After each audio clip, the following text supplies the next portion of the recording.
Out there, YouTube. What's going on, everyone? It is D Dunn here. We're back on Madden franchise. We streamed for a couple hours last night. We did get our first win. We got our first win, which is, obviously that's very exciting. We managed to beat Green Bay 24-21. They were a lesser overall team than us, and we face another one here with the Raiders this week. Now, if you notice by the title, I did mention multiple dev trait reveals. And so if we go to the roster here, I think we might get to this episode, depending on how many games we are able to play. But if we look at our left guard, Warren Pritchett, we're only 150. So, if you get 30, 40 snaps a game, we could get there maybe in like 3, 4 games. For our center, I don't think we're going to get there because we're, over 300 away. But then we also have our right end, Braxton McKinney, who is only 108 away. So I think he's the closest. And then outside of him, I don't think we had any. Stump was normal dev. Yeah. So I think it's just those three. But I mean, if we can find out 3 dev trait reveals, that would be really exciting. Very, very exciting indeed. But we have some tough games. We have the Raiders, which obviously I feel like we can win. The Eagles are going to be a really tough game, and then the Cardinals. I think we should be able to beat them, but we'll see. You never know. It's a really close competitive league, and so we just kind of have to try our best. All right. Let's see. I think we took a peek at this last episode. I didn't see anyone that I felt like was an emergency re-sign.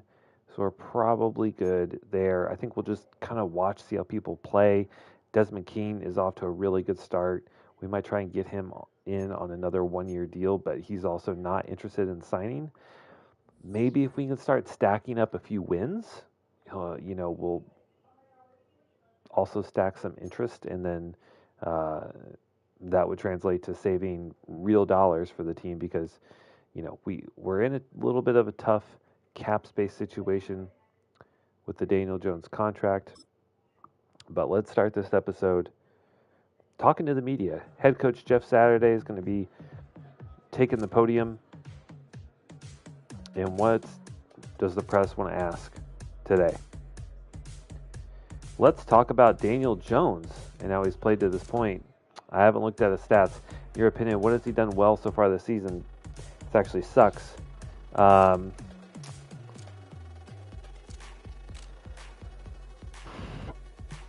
got to think it's yards per attempt.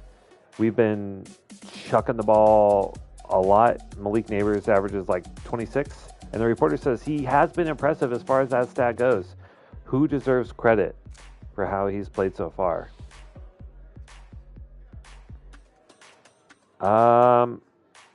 I think it's got to be the receivers and the tight ends. Malik Neighbors is able to stretch the field. Theo Johnson has been great with catch and run. So we got to give the credit to them. So your receivers appreciate you're crediting them for the QB success, and they are awarded 1,000 XP. Mel Mack, thank you for joining, and hello to you. Hello to you. Thank you for stopping by. Okay. I also do want, before we do the weekly strategy hop in the game, I at least want to take a peek. I know we're very early on in the season, so we're not going to have a lot of scouting done. But just for gets and shiggles, let's sort. And okay, so we don't really have much. 20% is the max, but it looks like we actually have some really good tackles in the draft here.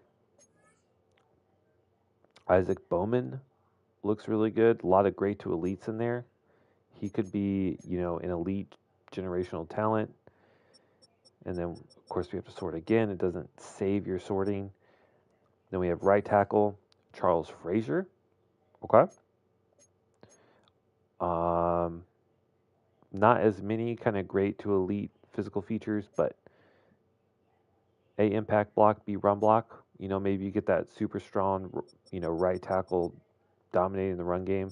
think that was like the 70s Raiders, where they just basically stacked the right side of the line with these super big, strong, power running guys and just bowled over people. Not many traits to Levi Little here, left tackle, but great to elite change of direction is kind of interesting for a left tackle. A stamina and A pass block power, so it'd be really good against, bull rushes. Okay, so it kind of gives us a sneak peek, but one thing we do have to realize, we don't have a first round draft pick. If we go to the trade center, which as far as I know is the only way to look at your draft picks, we have no first round pick. I mean, we traded away this 2026 and next year's first round pick in order to get the number 6 overall pick last year, which led us to Hutchinson, our future starting QB. So, we got a lot of value out of it. The problem, I guess if you want to call it that, is that really puts us out of the running and building for future years. So we may have to, look in a couple weeks once we get closer to the trade deadline. Is there someone we can put out there to maybe finagle a first round pick this year? I don't know.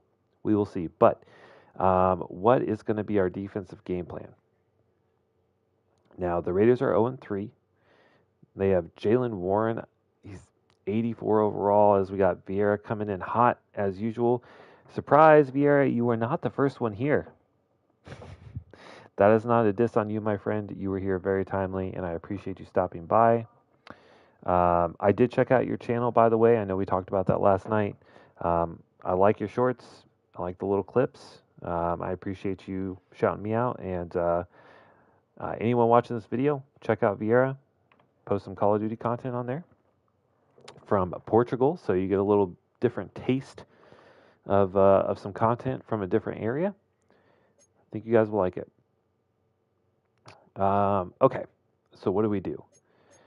Now, last week, right, we said we were going to defend the medium pass. We gave up a lot of yards on the ground, but we were able to actually make some plays in the passing game. And I'm so tempted to go back to that. What does their offense kind of consist of here? They have no offense, but they run almost 50% of the time. Oh, I really want to focus on shutting down the pass game. Kenny Pickett, I think he'll make some mistakes. Oh, so let's go defend the medium pass against my better judgment. I know that's not his best, but I'm okay with giving stuff up underneath and then rallying to the football. I mean, we got multiple picks because of this last week against a pretty decent quarterback. So we'll do that. And then defensively, of course, we have to deal with Max Crosby, who's an absolute monster on the edge. They don't blitz much. If we do run outside, that could be beneficial, but we can only run away from Max Crosby. So I'm okay with run inside. Let's give it a shot. We'll advance there. We'll do our drills, and then we will hop in against the 0-3 Vegas Raiders, who in a few years' time will have another team there in Vegas, the A's. Believe me when I say I don't like it. Of course, I am an A's fan. We got the A's franchise on MLB The Show. But yeah, they're going to have 2 years in like a minor league or a college stadium. It's going to be kind of embarrassing, I'm not going to lie. But, I think we have a pretty bright future. We have some young guys that are coming up. But let's get back to the football game. Don't want to diverge too much into different topics. We kind of got some bad targets here. And I think what I've learned is instead of trying to get to like every time, just take what it gives you. I mean, we do end up getting two there, but I've noticed a lot of times it is just kind of RNG what you get. So if you can only get one, then take one. I mean, we get really lucky there with multiple bullseyes, but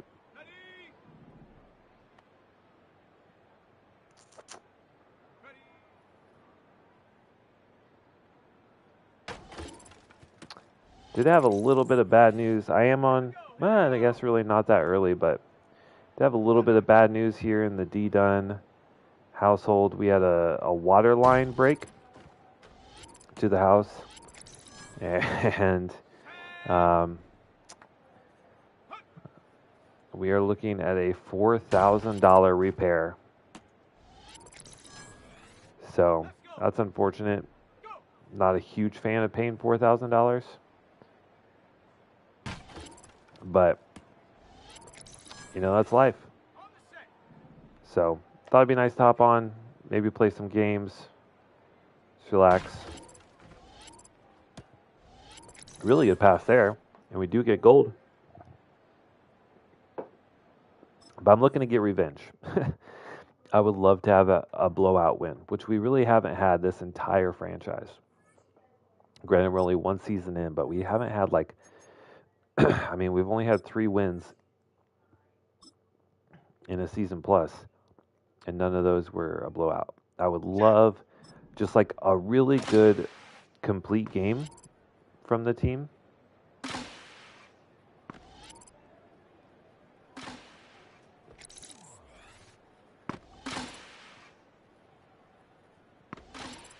I think that's one thing we're missing is a game where we just dominate on offense and especially defense. I mean, if you've watched this series at all so far, you know defense has not been our strong suit. I mean, we did what we could with $12 million there in free agency, and then of course we addressed secondary in the draft.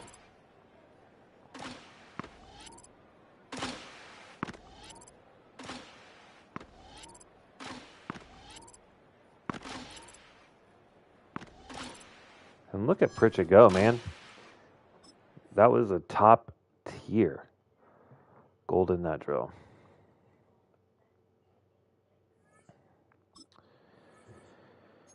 All right. So what are our goals for the day? I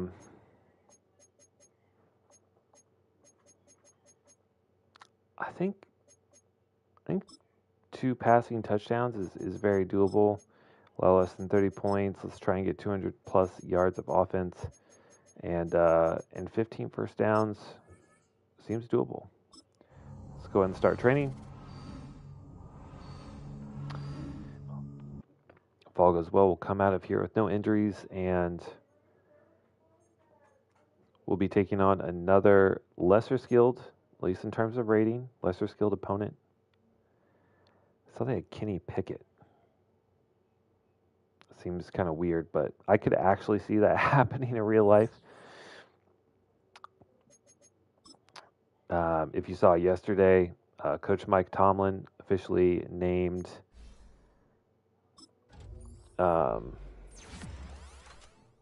Russell Wilson as the starting quarterback for the Steelers. So I anticipate this will be his first season in his entire career of being under 500. All right, what can we upgrade here with our head coach, Jeff Saturday? We've invested a lot in the line. And then here we have quarterback captain, increasing XP gains. I love that. Let's double down on that. So training is going to go a long way. We're going to build an elite offensive line. That's obviously Jeff Saturday's, that's his specialty, being a Hall of Fame center. I think he's a Hall of Famer. And then on top of that, having, a rookie center under him. He worked very closely with Peyton Manning. You would expect that he can develop offensive linemen and quarterbacks. So that's kind of, the direction we're going to go here. All right. Get a nice home game.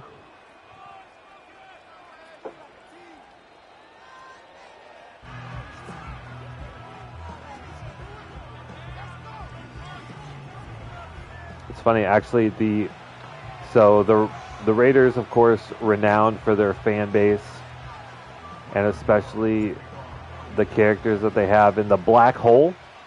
They're wearing face paint. They're, wearing pads with spikes and all that stuff. So before we moved to the house that we bought, the last house that we owned or were renting, our neighbor was actually a member of the Black Hole, season ticket holder, Game of Thrones, a season ticket holder.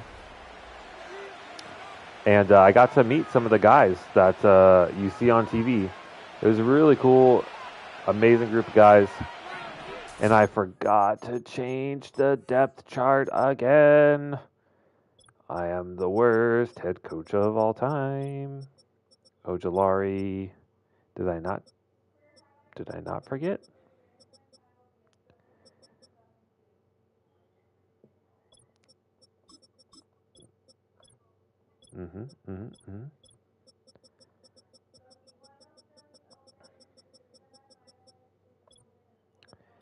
I did forget. Okay.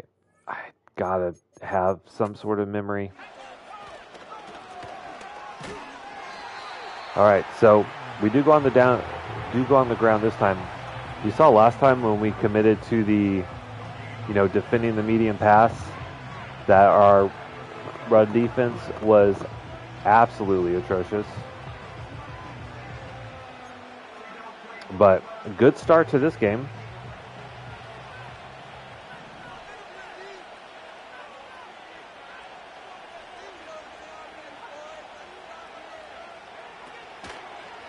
And they're going to go with a quick screen.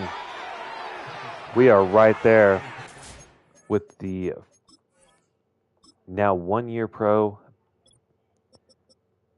Deontay Banks, rush left in. I've got to remember to change this. Okay, I think we're good now. All right, now, 3rd and 14. I feel a lot more comfortable sitting in zone. We do want a man align, and then we had 10 yards and 15 yards for zone hooks. So we set that. And I think just like a base nickel cover 3, we're going to pass commit. And I think, okay, they go underneath. We're there. Money.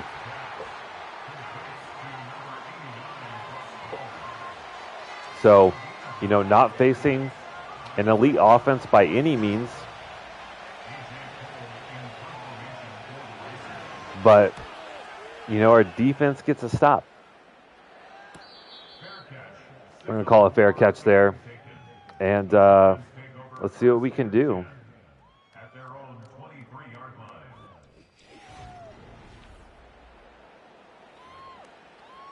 I think we did commit to running the ball inside. We got 2 rookies in there. They've been playing really well all year.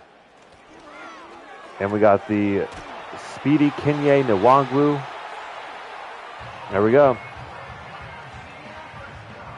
Immediately start out with a 12-yard run. We just have to kind of avoid Max Crosby. And that's okay. That's a 14-yard gain. I will run the ball every play if it means a strong win. We don't get much here. Of course, we can't actually run every play. So let's see if we can hit neighbors on this drag. We're going to roll out with Danny Dimes. Wide open space. that is one nice thing about Daniel Jones. He does have some mobility.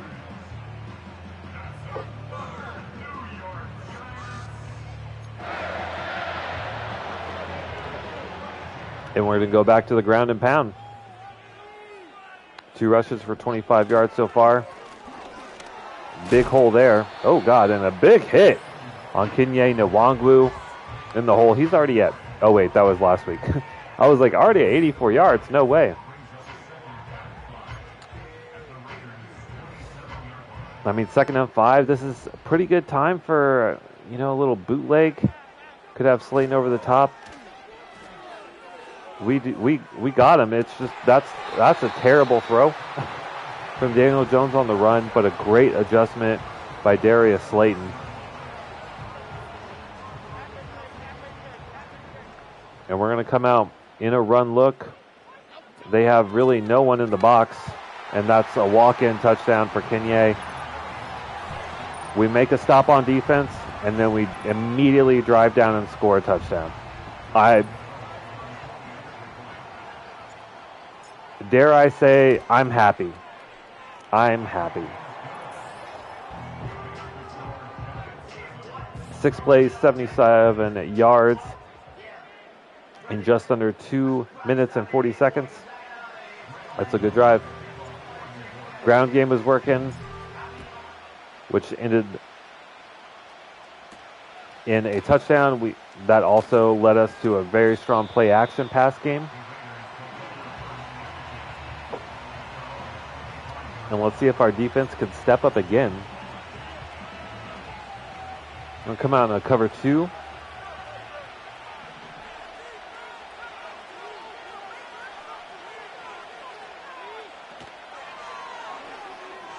Oh, that's a nice little hole shot. I'm not going to lie. I mean, really the perfect call against the cover 2. Devontae Adams is there. How long is he going to continue to be in Las Vegas? I don't know. If I were him, I'd probably be pretty unhappy there.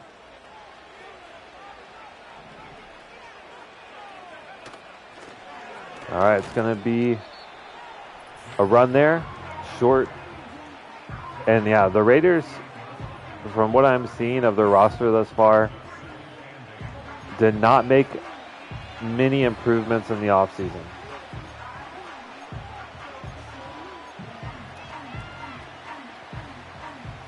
I kind of like sticking with this cover 2. Hopefully they don't just abuse the seam and corner shots. Okay, short little dump off, nice little tackle. It's 3rd and 4.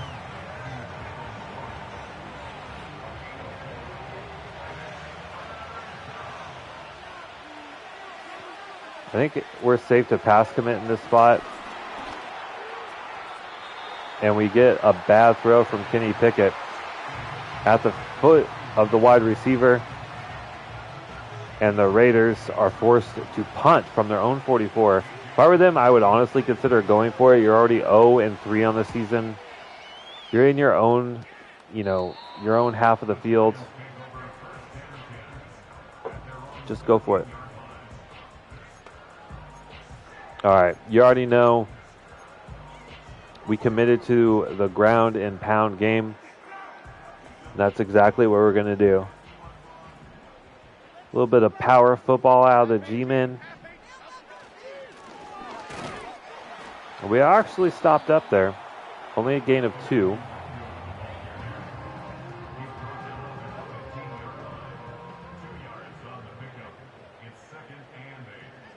We're not going to go too crazy here. Just a little short dump off to Kenye. Not a great pass, but he is able to cut it upfield. And we're looking at 3rd and inches. I think we have a good look here. We just have to man up our blocks. I mean, that was a great defensive effort from the middle linebacker there. Shut us down in the hole, but we only needed inches, and we got inches. And we're up 7-0 in the first quarter, and we're driving.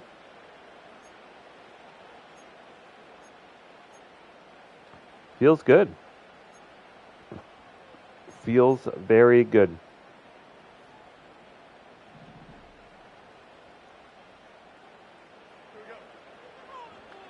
This could be a decent dig concept. We're going to have Slayton on a slant. We're looking triangle, circle, X. It's going to be Slayton. Just get it out. No need to take a sack. We'll take the guaranteed yardage, or as close to guaranteed yardage as you can get.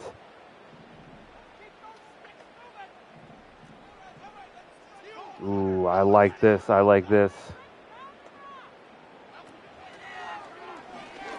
Bellinger's wide open. Cut that upfield. There we go. Just taking what the defense gives us. You know, we did what we needed to do to establish the run early. And now they're, you know, stacking the box. We're still going to run at them. I mean, that's still a gain of 5. That was plugged up pretty well. But I'm very happy to take a 5-yard gain against a stacked box. Because we're also limiting their offensive possessions. And for a defense like ours that has not performed well at all versus the pass, you got to think we got to do whatever we can to help out the defense.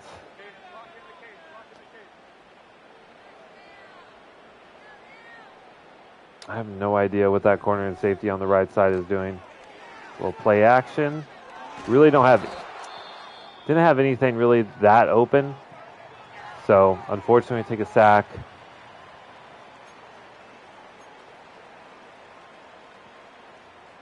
That was just good individual effort from Mason Crosby.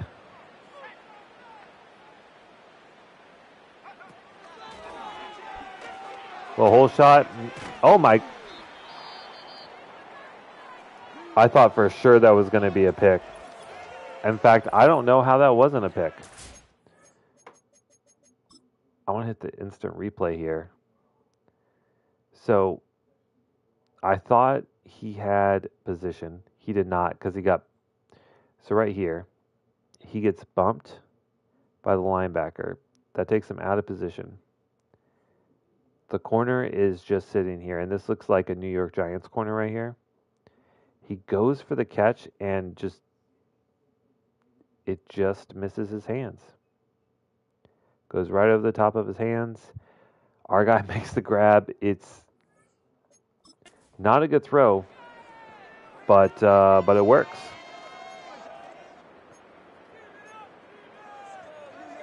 And now facing 3rd and 2, I feel confident enough to run it in this spot if we get a good look, but it looks like they are zoned up and all over it. Play action boot could be big. Throw on the run, it's undercut. Wait, that was Hutchinson? Whoa, whoa, whoa, whoa, whoa, whoa, whoa, whoa, whoa, whoa, whoa, whoa, whoa, whoa. Daniel Jones has an ankle sprain. He's out for a quarter. So, unbeknownst to me, our first pass with our rookie QB in the NFL ends up being a pick. I mean, that's absolutely devastating.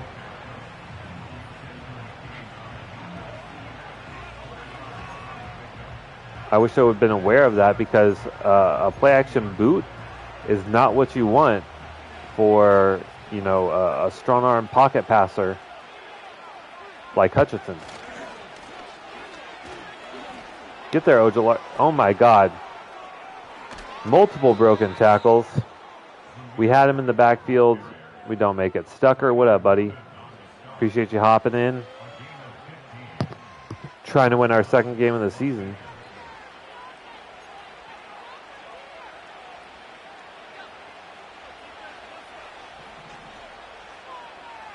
See if we can get some pressure.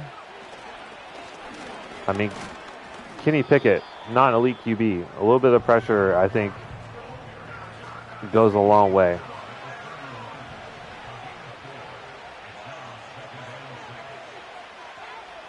They're in their 4-minute drill, so they shouldn't really be running a lot.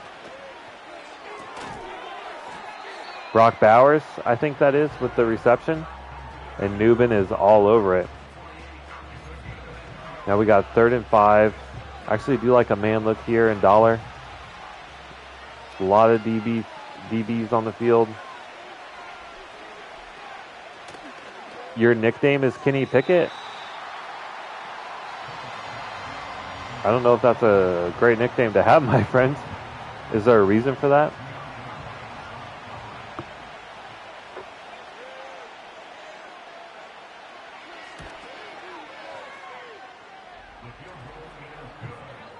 All right. So we turn the ball over. Raiders get a field goal out of it. But we got 2:24. We come out a touchdown drive. I feel really good about our chances heading into the 3rd quarter. And our first look, right? No, Daniel Jones is back. Okay. Oh, okay. It's not, okay. I'm trying to think of what that could be. I don't really know much about Kenny Pickett, honestly. Hopefully it's something good. Was he the guy who had really small hands as a quarterback? Do you have small hands?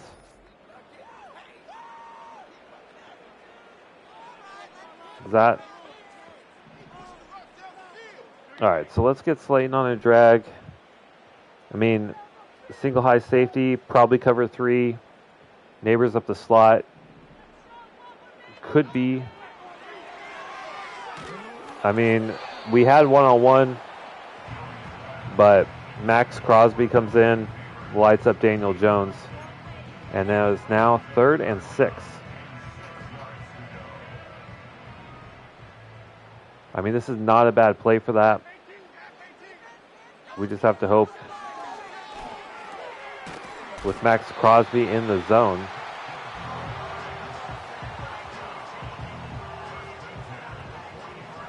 Okay, I will read your message momentarily, my friend. But we're trying to drive with 2 minutes.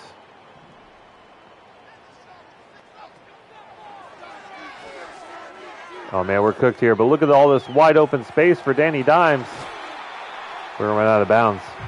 All right, so last year when he was still in the Steelers, one of my friends who was a Steelers fan called you Kenny Pickett. Ah, okay. That makes sense. It's not the worst way to gain a nickname. I got the great nickname of Deaf and Dumb because my name is Devin Dunn. And so Deaf and Dumb rhymes with that. So that was a fun nickname I had for a while. Hey, it's Deaf and Dumb. That's me.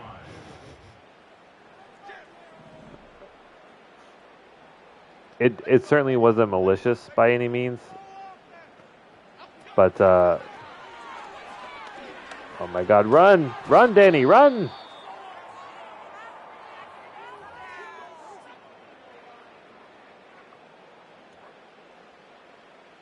But just one of those things in high school, deaf and dumb, haha, deaf and done. That's basically what it sounded like when I was awarded that nickname. And we're sacked again. Not much open downfields. I'm fine, I guess, with taking a sack in that spot, but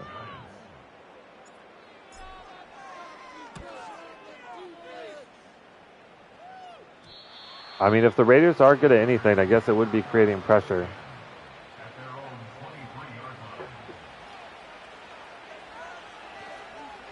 All right.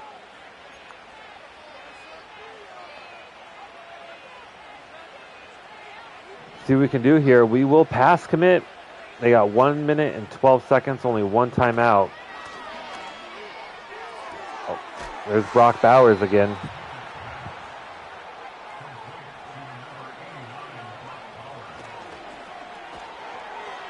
Another Brock Bowers completion. He's pretty much been all of their receiving offense.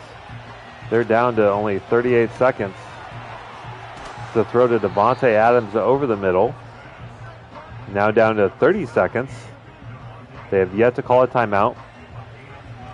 We'll come out and cover 3 and pass commit. I think they've got to think playing for a field goal here. They dump it down underneath. Okereke's there. They call it last time out. They're still going to pass the ball here. I mean, we just have to keep them out of the end zone. And in fact, if they throw it and don't get out of bounds, there's a good chance they don't get the field goal unit on the field. And we get a sack.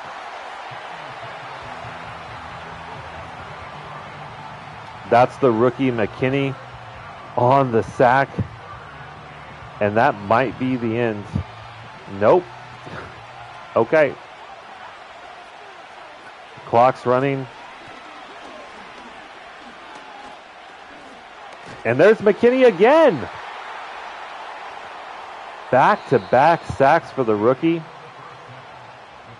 And that's going to end the second quarter. So it's a close game. 7-3. We'll take that. Rookie coming up big. Okereke last season was an absolute menace on the edge. He was awarded with superstar development. But so far this year, he has been absolutely feckless on the edge. Unable to really generate any kind of pressure. All right, offensively, running the ball inside has been good. 48 yards, 6 yards per carry. I think that's good. And then defensively, I don't think they're going to run the ball. So I think defending the medium pass is honestly the way to go. We get the ball to start the third quarter. Would love, obviously, to get some points. But I think it's needed. We really need to establish ourselves in this game.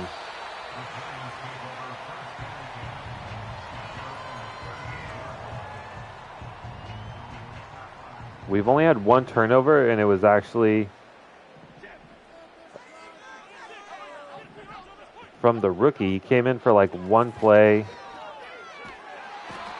Oh my God, and we're immediately sacked.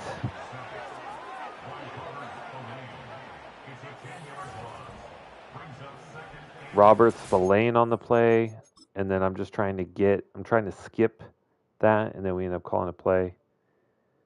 What happened here? So he's on the edge. I mean, oh man.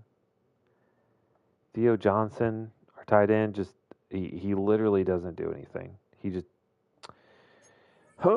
got to hit someone, man. You got to hit someone, right? I know it's 2nd and 20. A run sounds kind of crazy.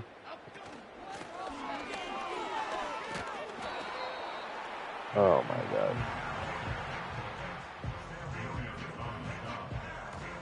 A gain of 1.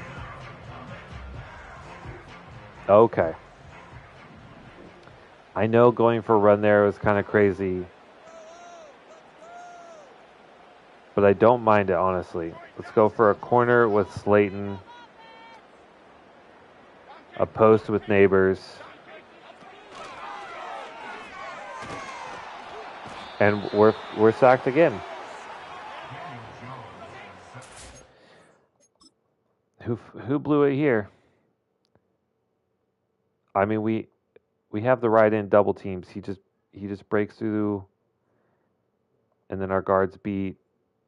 And oh my God, dude, we've actually been really good avoiding sacks this year up to this point. So it's really frustrating now facing an 0-3 team that we're just taking sacks every time we pass. But here we are.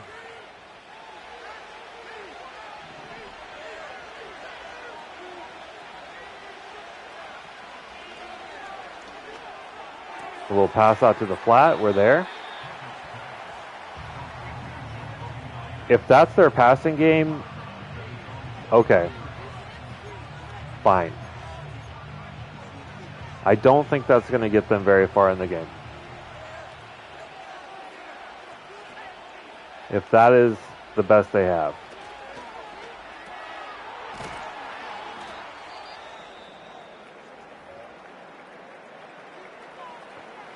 And I like a blitz in the spot, trying to knock them back out of potential field goal range.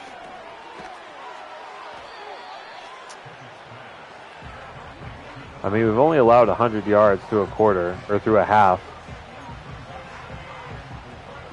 which has got to be a record for us.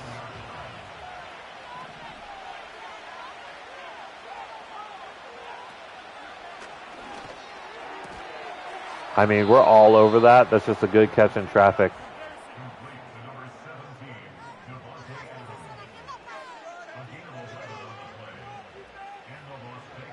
We're already down to our second string defensive tackle.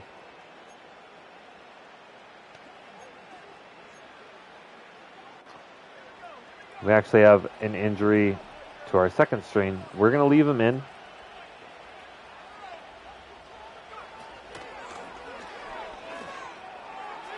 I mean, that's just the perfect play call versus cover two.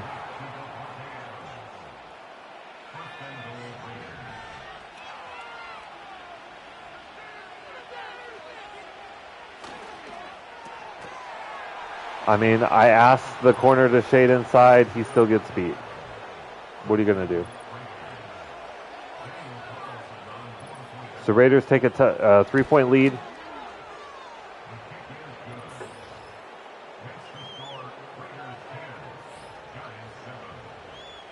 All right. We ran the ball so effectively in the first half, and so far just have not been able to do it.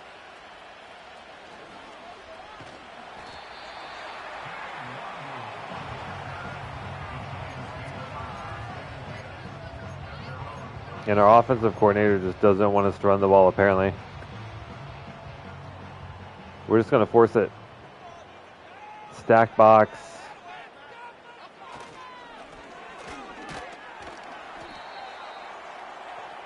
Gain of 4.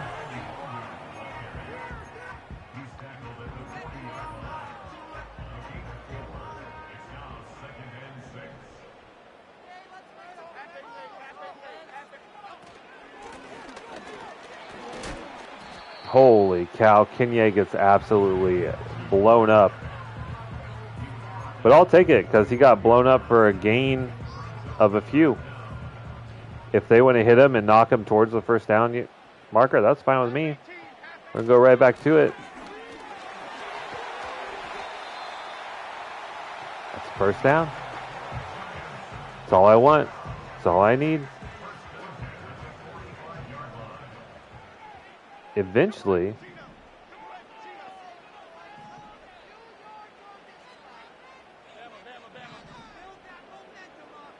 Malik Neighbors, one-on-one over the top. Nope.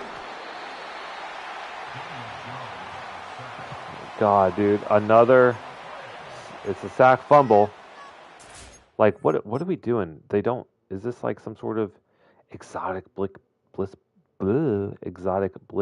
package? No.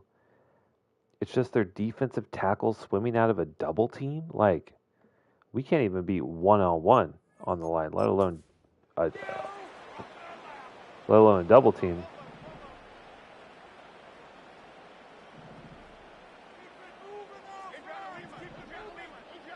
Play action is kind of perilous here, but I just really like this play. We're just going to have to go underneath. They have everything covered, and Daniel Jones cannot hit a wide open receiver. And I mean wide open. No one was even close. We drop back. We're still in the pocket. He sets his feet, and he throws a dart to fucking no one.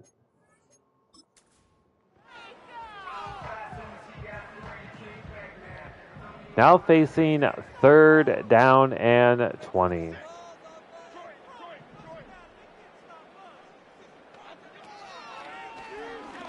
We're going to have to just throw it underneath. We didn't have time or a lot of people open. And is that Malik Neighbors hurt? That's Neighbors going to the locker room. Our season's over. No Malik Neighbors, no way to throw the ball.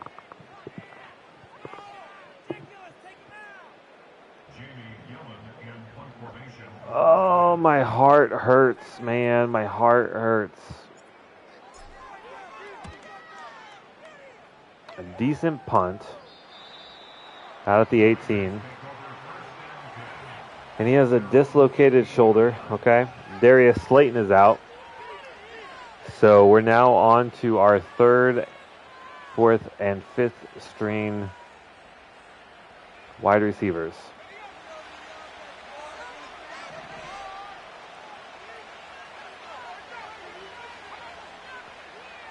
I mean, we won the first defensive and offensive possessions of the game, and since then, it's just been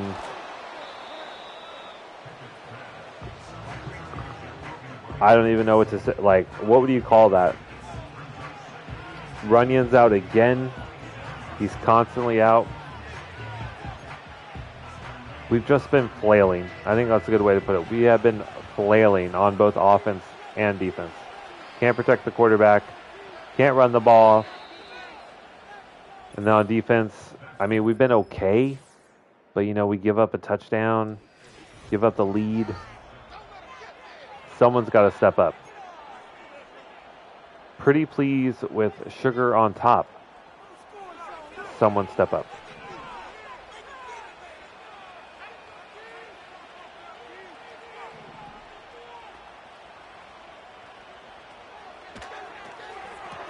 Quick pass out to Devontae Adams in the flat. Okay. I mean, we're there. We cover it.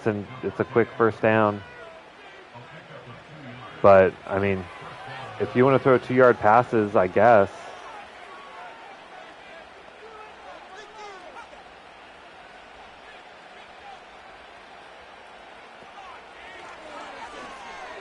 We're all over that one. Get out of here with that. Would love a pick in that spot. Bowers is calling for a flag. I think we press here with the blitz. Oh my God, Ojulari in the backfield in an instant. Huge TFL. We've been needing that from him. And now 3rd and 13, we're going to pass commit. Would love to get some sort of pressure here. Stepping up in the pocket, get there. Kenny Pickett takes off. Blasted 4th down and 3. We get the stop that we need, but we're still down. We're still down 3. It doesn't feel like we should be, but we are. We have just not been able to get anything going offensively.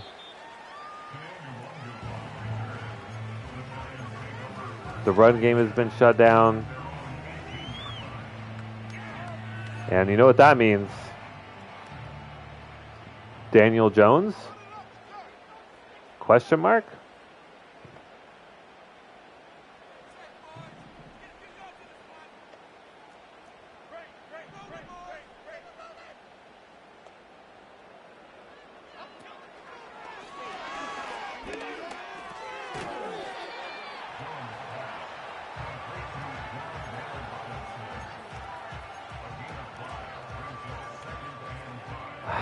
I mean, they're just giving us everything short, basically. Short runs, short passes. And I mean, we can work with that. But, like, these runs suck. I want to fire the offensive coordinator.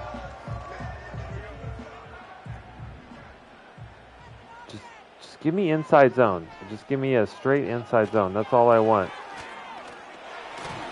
I mean, we get it there. That's fine. Just give us a first down.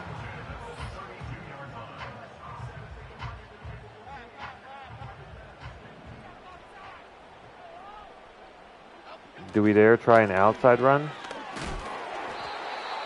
I mean, if we get a block on the outside from that receiver, that's a huge gain, but he literally ran away from it. So he comes up, or maybe it was this guy. So he comes up. If he makes this block, then we have the edge, right? He closes this off. We have all this open space. Instead, he just runs away from it, and it's a gain of 2.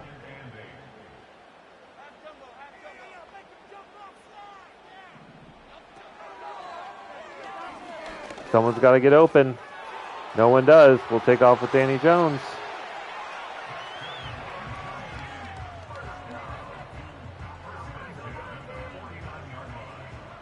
I mean, we could not get off a press there to save our lives. But this is a weak-ass box if I've ever seen it. We got to be able to run the ball against this. No, absolutely not. Did they run commit right there? Like, what is going on?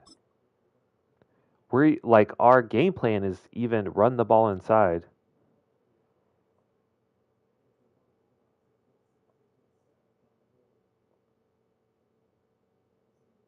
Okay. I mean, just no one even attempts to block.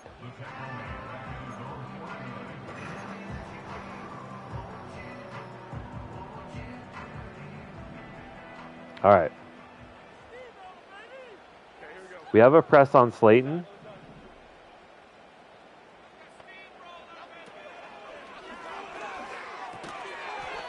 Almost picked. You love to see it. But it's a gain of 6. 2-minute warning. Huge third down.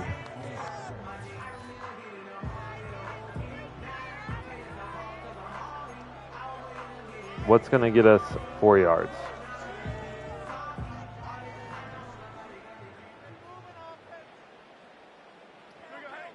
Again, Slayton, they're shading inside. Possibly one-on-one. Nope, we're going to go underneath. Wan'Dale Robinson, big gain. Okay.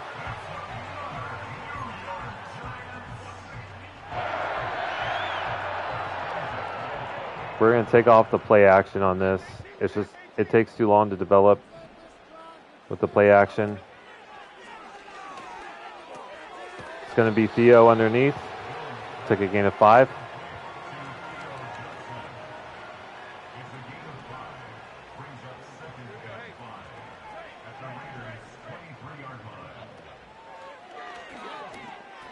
Just another quick little pass underneath. That's the second-year man, Hyatt.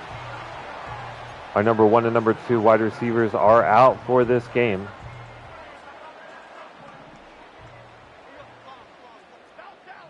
And they're just going to go press.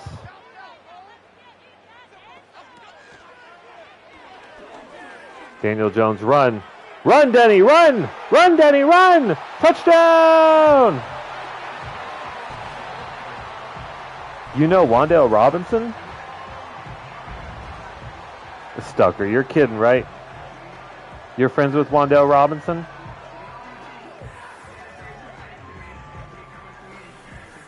How do you know Wan'Dale Robinson? Tell me. I don't doubt you. I'm genuinely curious. No, I believe you, Stucker. I believe you. Just asking, like, give me the deets. Fill me in. What do you kids say? Spill the tea? That'd probably just age me 30 years. An extra 30 years. How do you know Wan'Dale Robinson?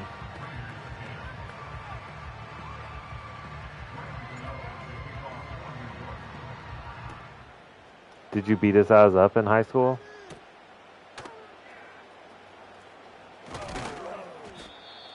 You met him through any close friends? Okay.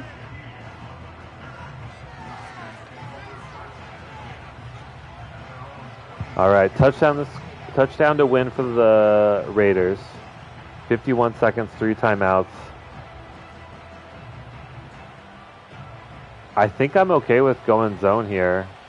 We don't pick it in time, so we get man. We're going to pass commit.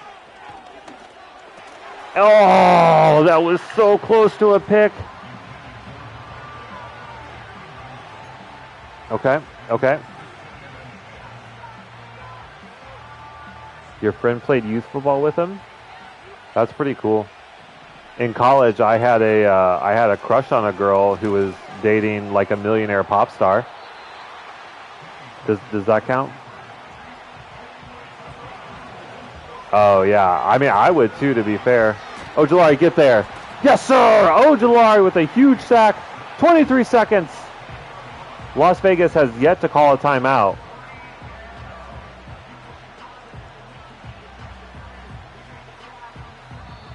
And now they call a timeout with 22 seconds left and 4th and 16.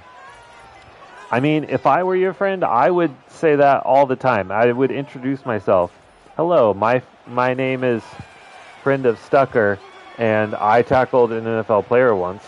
That's how I would just introduce myself. I would have that on my gravestone.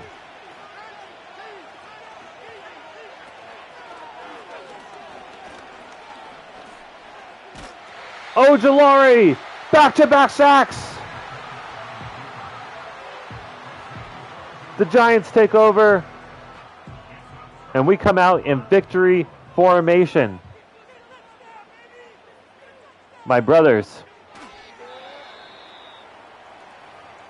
we're looking at back-to-back wins here. We're a couple kneel downs away.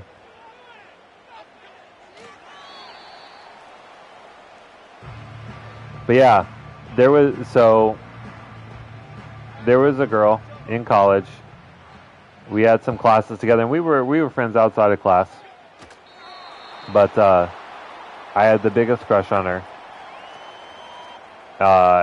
And then like we were hanging out, and she was like, "Oh yeah, by the way, my boyfriend is a multimillionaire pop star who is currently like on tour in like Japan or something." So that killed my shots. The band was Never Shout Never. I mean, you can Google it. It's a real thing.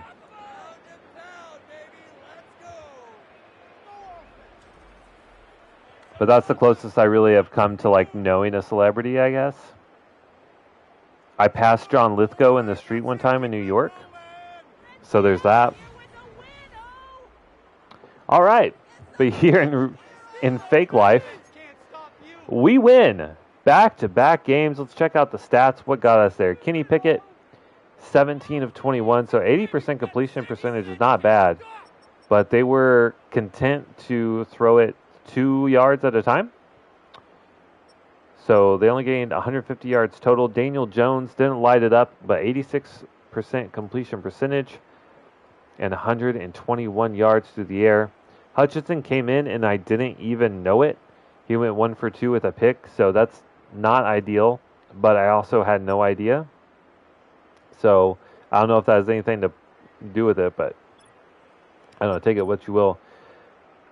Second week in a row, we really tried to establish the run. 16 attempts, 79 yards for Kenye Nwangwu.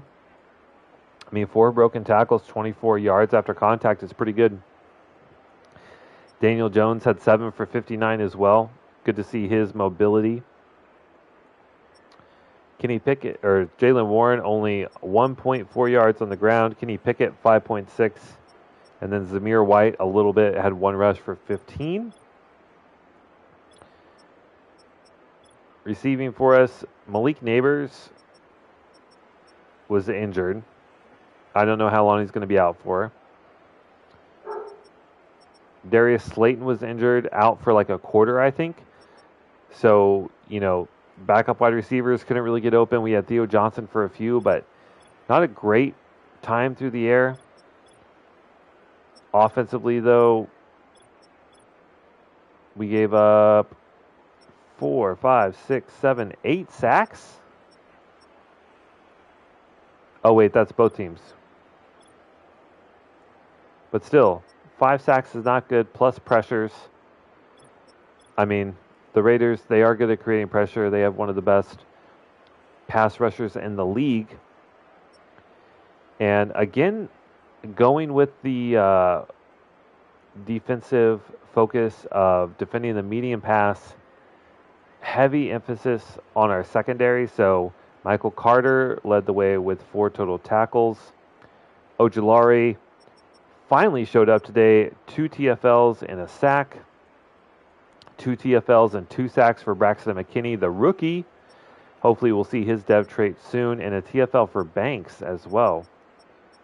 No picks, no forced fumbles, pass deflection for Isaiah Simmons and Deontay Banks.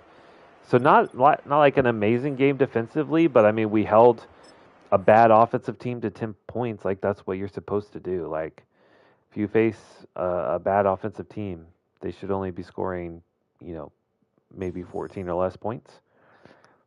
So that's a win. Ramirez with an upgrade here. He really lacks a lot of power, so we might look at improving that. And he's still 350 away.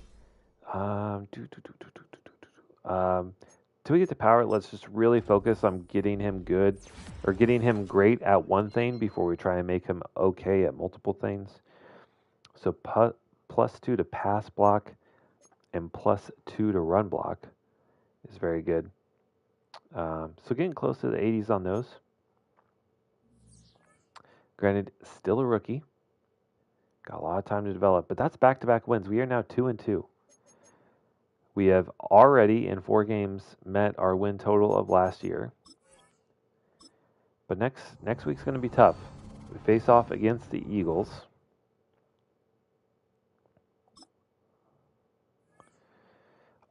We keep looking at this. I'm just trying to think. I mean, Bellinger's young, and there's definitely some guys that I really do want to sign, but literally no one is interested. Like no one is interested.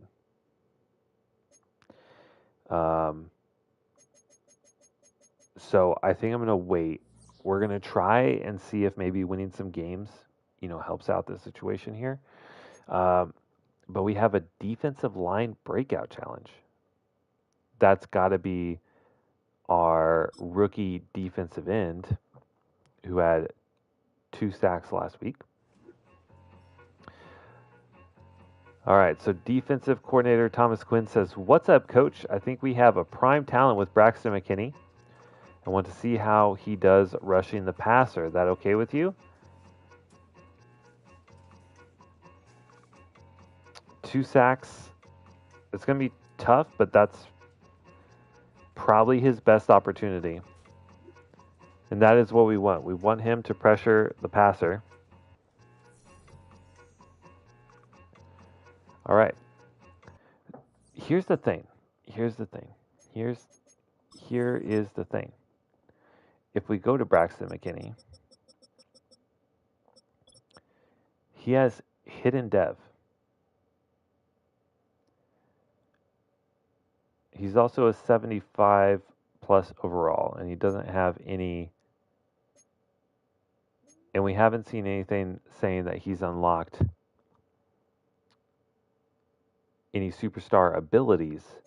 So I think that pretty much assures us he's star dev, and this is our chance to get him superstar dev. That is how I am understanding it. It's going to be tough, maybe. Here's the thing. With Jalen Hurts being a scrambling type quarterback, what I've noticed is that they tend to kind of panic in the pocket. And so we may have some opportunities, but defensively we are going to defend the outside run. Seems like they've been really focused on getting Saquon the ball, and we got to shut that down. Hello, Vieira. Thanks for stopping back in. And then offensively, how do we attack the Eagles? So they have Jalen Carter,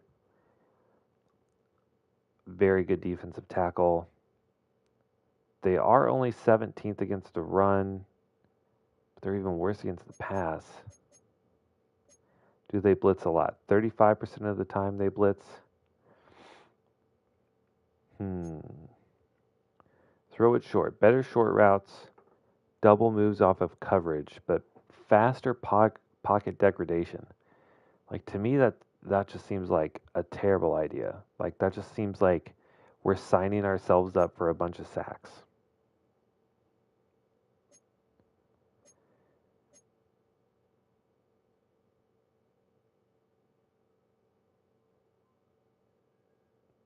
If we throw it deep, we get slower defensive back run support, better deep routes, spectacular catch, but considerable faster reaction to the medium pass.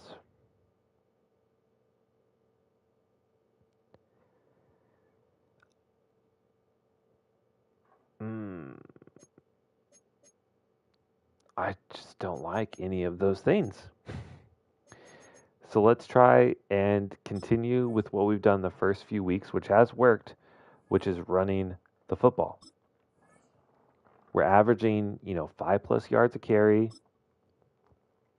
We've scored a couple touchdowns on the ground. Kenye's been good. And if we can get on the edge, we really need to actually develop our tight ends to be better blockers so we can get those edges blocked and get on the outside more. And so that may be a focus on us for us in future upgrades. Because that's one thing I've noticed is like we can generally do pretty well if it's just our offensive linemen, but once our tight ends get involved, a lot of times they end up not being able to establish the edge, and that's obviously what we need. When you have a running back with 94 speed, you need to get out in space. It is a must. All right, question for the chat. I have my fantasy draft tonight. I don't know what my draft position is yet, but I am asking all of you, who's your number one fantasy football draft pick? Who are you going with first round? If you have, I know CMC is probably number one for most people, but tell me what you got.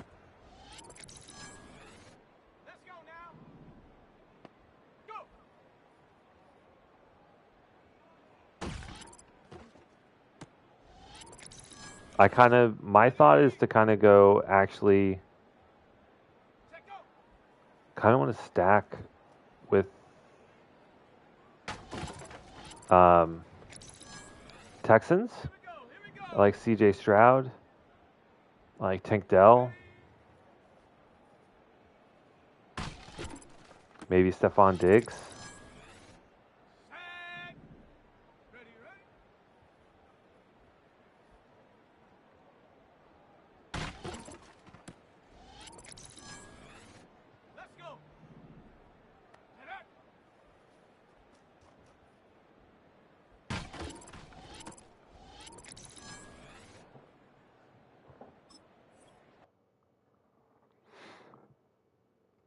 No answers. Okay. Okay. We'll just see best available.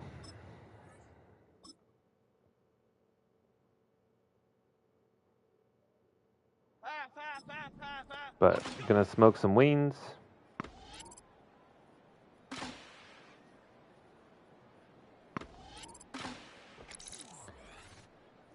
We're gonna do like a spicy Asian, like gochujang glaze on these bad boys.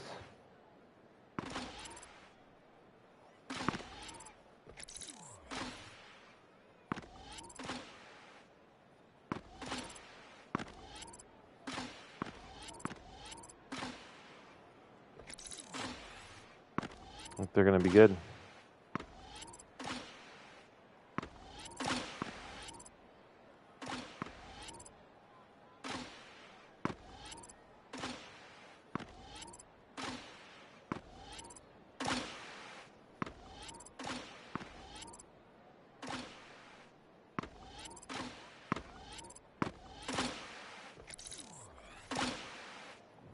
And that is a absolutely flawless drill from Pritchett there.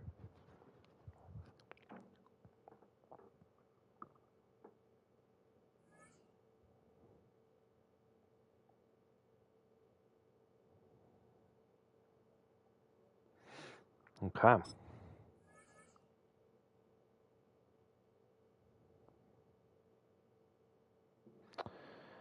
All right. Offensively, or I guess just weekly game plan. Let's try to get a pick. Let's allow 30 points or less because I still don't have a ton of faith in my defense. And then as a head coach, let's try and win the turnover battle. We've seen our defense very capable of forcing turnovers. We've also seen that we can create turnovers as well. So let's try and combine the two in the same week and see if we can win the turnover battle.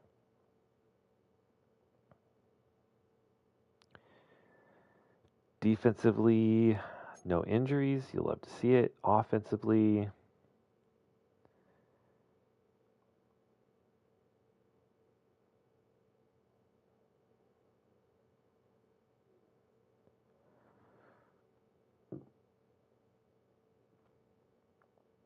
quad strain for Andrew Thomas. So our starting left tackle is going to be out. That is really tough. I don't think that's going to be like a lingering injury, but it's definitely not a good thing.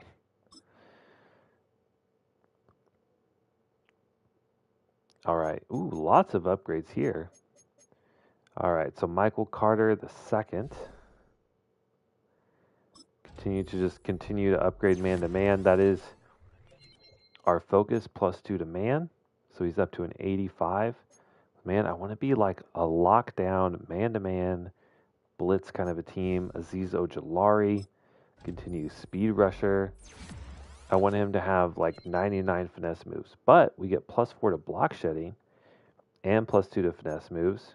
Big ratings there, so up to 87 finesse moves, 75 block shed. Still has a long way to go with defending the run, but I'm okay with that.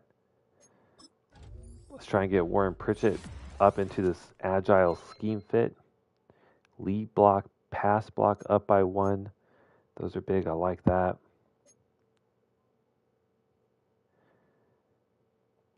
Braxton McKinney, the rookie. He needs 2 sacks this week to get a dev trait upgrade. Although we don't actually know what that is because he has hidden dev, but I think that means he has star dev, and we're going to try and get him up to superstar. So he's up to 85 finesse moves, which is huge. I think that's great. And our backup center, John Michael Jingleheimer Schmidt. He gets an upgrade, but no one cares because if all goes well, you'll never start for us again. Sounds brutal to say, but the truth is, I do want to check the depth chart, see who is our backup left tackle. And it's going to be Jeremiah Illuminor.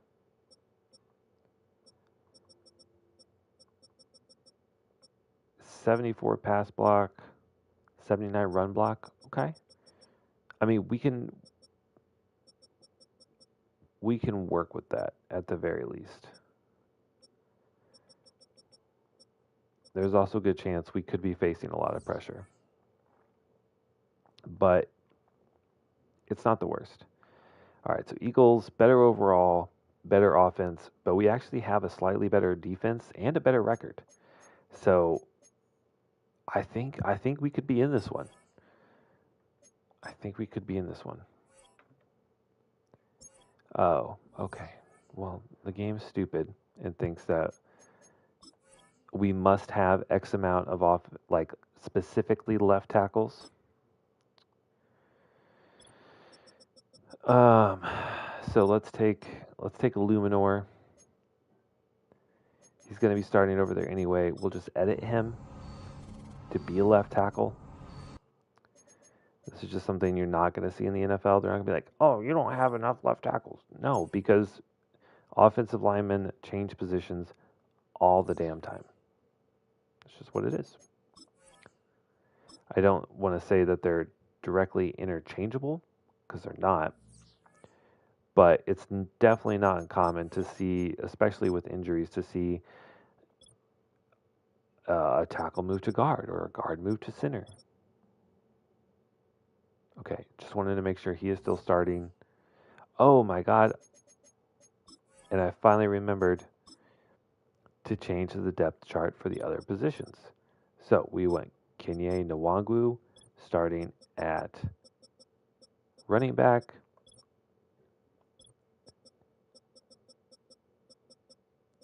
We want our third down running back to be Nwangwu. I know he doesn't catch the ball that well, but I'm okay with that. Singletary's still our power back. And then our rushing left end is going to be Ojulari instead of Thibodeau. Okay. So, yeah, okay, well, silver lining. It made me remember to do that. So let's hop in. Let's get stuck in against the Philadelphia Eagles and see if we can come out with our third win in a row. A little bit of a hot streak. I think we go a long way towards building morale. Also a rivalry game. And honestly, I think the Eagles are going to be so good this year with Saquon. But I'm going to take my headset off for just a second. I need to take off my hoodie. I'm getting a little hot.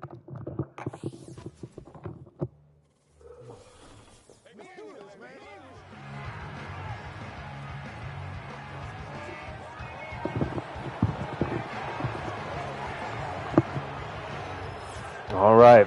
We are playing in the city of brotherly love, which incidentally is not that friendly for our sports fans. As we see Jalen Hurts leaving the tunnel. I'm ready for McKinney to just punch him in the mouth. Let's see it.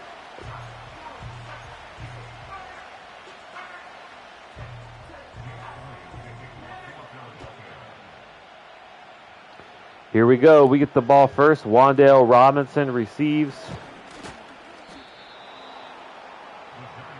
And he actually had against the Chiefs, a kickoff return for a touchdown. Kept us in that game when our offense was absolutely feckless. Season stats for Daniel Jones, 61 of 80. All right, we said we wanted to run the ball outside. We actually get some calls for that. And so that is exactly what we're going to do here on first down. Good cut back up inside by Kenye Nwangwu. Avoids a tackle. That's a solid gain of what, 5? 6 on the play.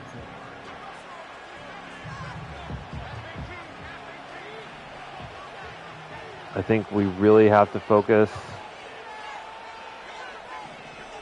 on the short pass game and the running game.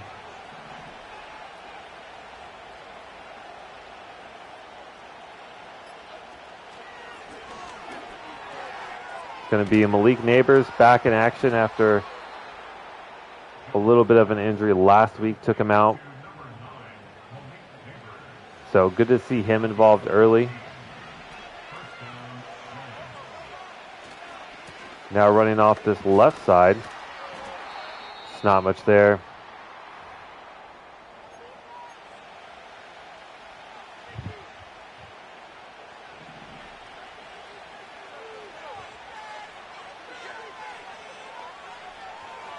Neighbors could cook here on a streak. So we're going to triangle, square, R1 is the read. Triangles, and then square. Okay. Good read, good throw, good play. And Theo Johnson out with a pec strain.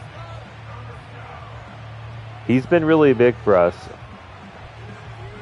So I definitely want to protect him. And we'll sub in Bellinger. He's a fine replacement. We also drafted a tight end. So we're set for injuries.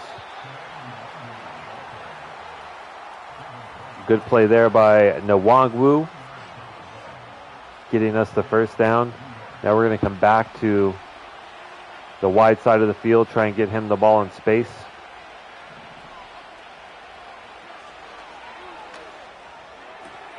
He's out there. I mean, that's an easy gain of 4.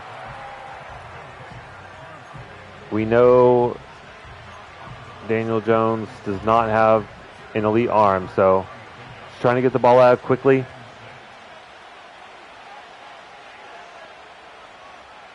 I like this play, though. X square circle is the read. Oh my God. We're just going to take off. We're sacked. No one was open, or at least not like open enough where I trust that throw.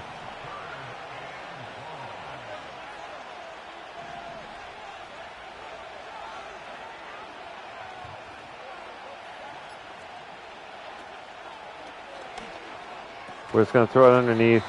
I know we're not going to have a ton of time. They hit us with the blitz.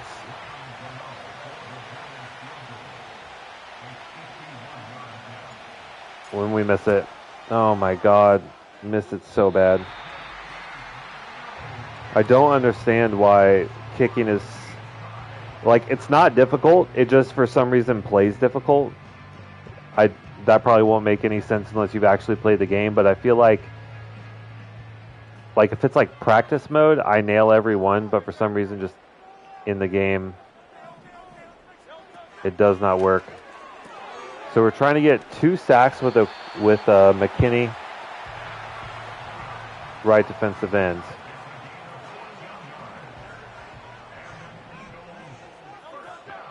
So we will user him. See if we can have an influence on that, but it's back-to-back quick passes from Jalen Hurts. Let's dial up a blitz here.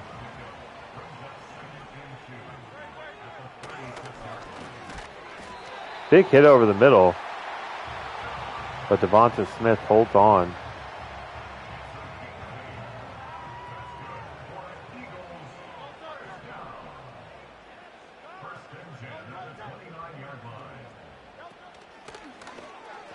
And another quick pass. This time, oh my God, Goddard actually makes that catch. That is an unbelievable catch in an immense amount of contact. And the quick passing game is working very early here for the Eagles. Another outside pass.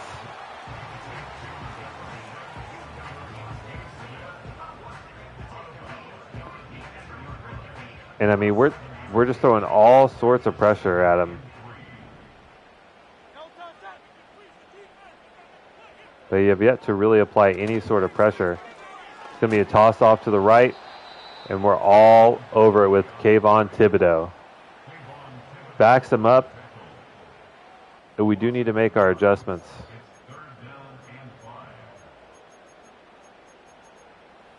To our flats. Otherwise, what ends up happening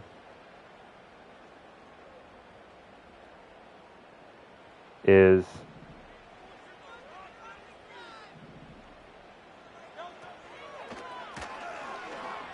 our guys are 10 yards off the receiver. Like, no one sticks to their guy.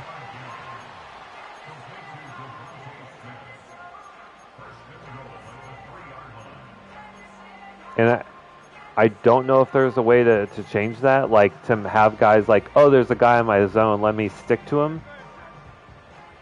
We're going to press.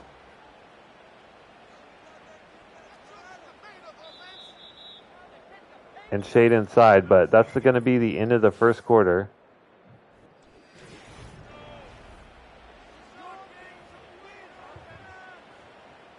Same thing again, press. We're going to line inside.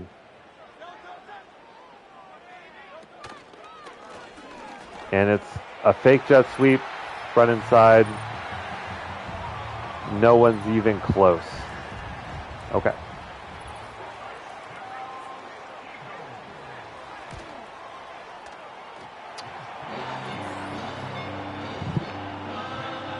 I think that's probably the longest drive I've ever seen.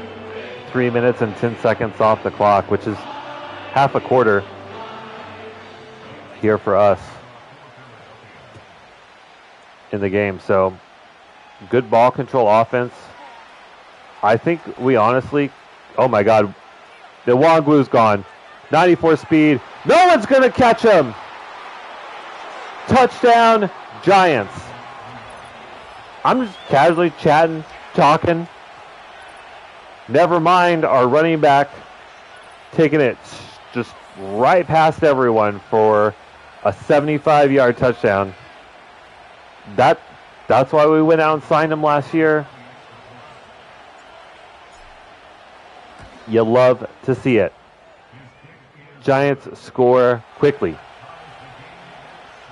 That's our second kickoff return for a touchdown in 3 weeks. Someone promote our special teams coordinator. Just kidding. No one take him. I don't even think there actually is a special teams coordinator that you can hire. Back in old Maddens, you actually used to be able to hire special teams coordinators and all that. I know you can do offensive and defensive coordinators here in this game, but and then along with that, they would have retired players that would end up coming in. Like you would see like a retired Randy Moss come in and be a wide receiver coach, and it would give them tangible benefits, which I thought was cool. You don't see that in recent Maddens. Maybe that's something they could bring back.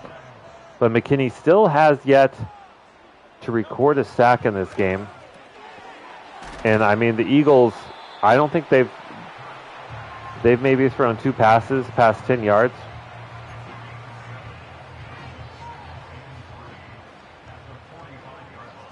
So we might go defend a medium or short pass at halftime if this is how they're going to play. We're going to pass commit here as Saquon Barkley. McKinney actually shut his block immediately, but Jalen Hurts just gets the ball out too quickly.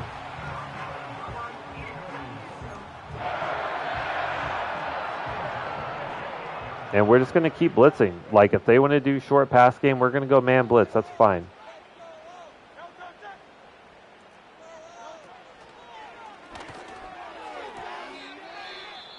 Like, someone's going to make a play eventually. The more plays you run on offense, the more plays you give the defense, the more opportunities you give the defense to make a play.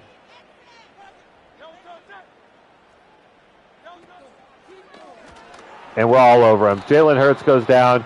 Huge loss. Isaiah Simmons on the sack. Good to see our linebackers getting involved. And now I think we're good to switch to like a cover 3 pass commit. I think we actually back the guys up a little bit.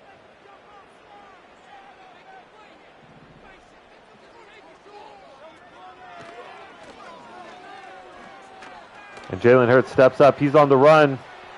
Incredibly bad angle from Burns there. And Jalen Hurts is able to just run right around him for a first down.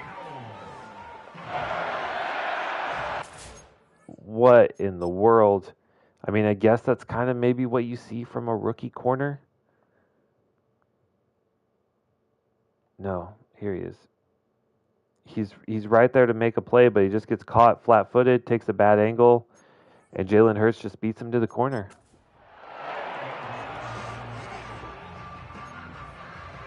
I mean, we've had such good defense until then. Absolutely heartbreaking. But just another opportunity for our defense to step up, and we don't. Next play is a touchdown.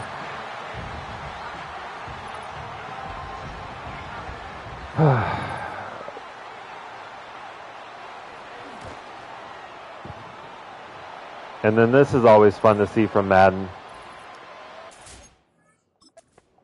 Check it out. After we get through this. Just one more reason to kick Cordell Flott off the team, as if we didn't need enough. But I love this. It's so funny. Like, he doesn't even attempt to get the ball. He just plows right into the kicker. It's just really bad AI. But a penalty is assessed on the kickoff, so we just take it at the 30. We have 3:46, so we don't have to come out and throw the ball immediately. The running game has been good, and so I was happy to do that, but they're all over it. Looked like a man run blitz there. Good defense.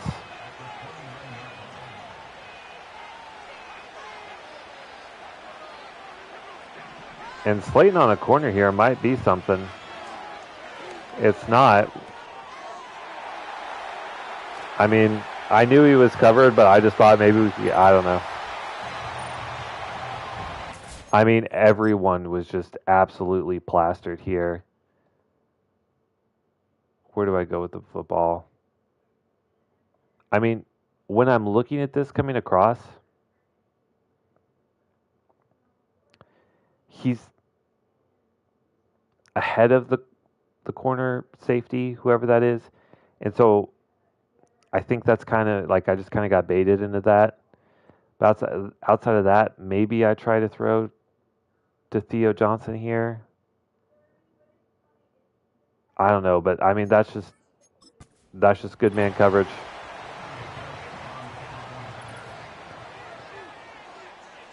Corner was just running the route ahead of the wide receiver.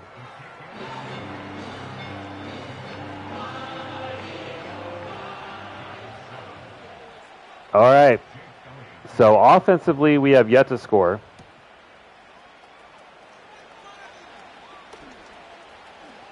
Eagles defense, sacks, picks.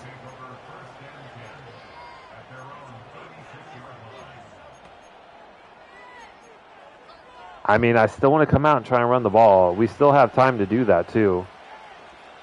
And I know we have an injury at a starting left tackle, but, like, we should still be able to run the ball against this defense. Just nothing's there.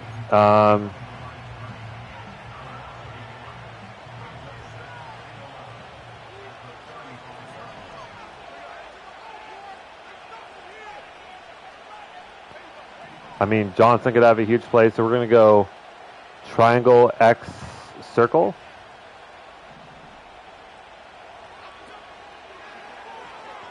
Malik Neighbors has them cooked.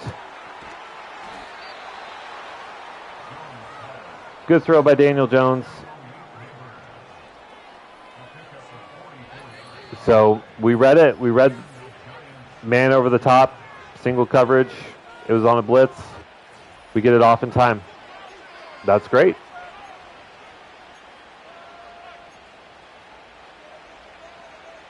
But again, 2 minutes and we're on the 20. I don't want to score so fast that we give them time.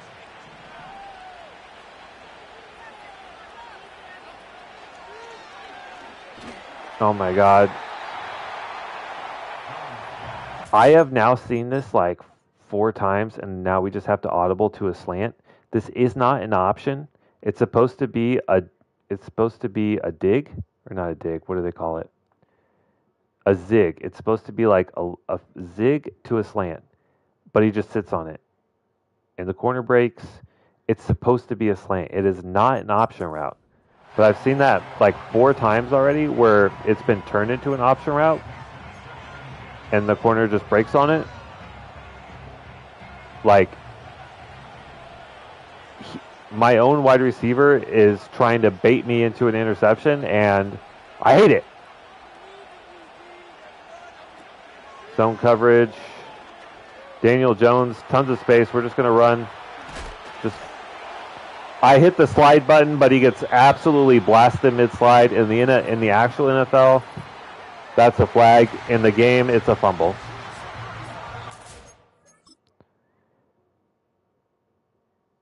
I like the decision. No one was like truly open. And then right about here, I hit the slide button, and you can see like he starts to stick out his left foot to slide. He like starts to like stutter step, and then just gets blasted.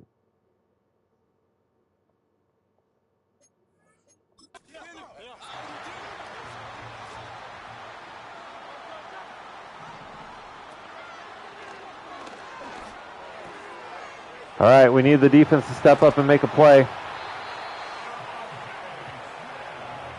Their defense has just been too good. And by rating, we actually have a better defense. But they've just been so sticky in coverage. They've gotten sacks.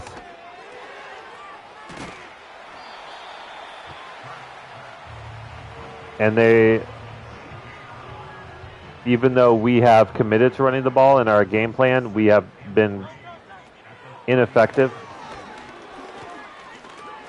McKinney, we needed that sack right there to help get our superstar development.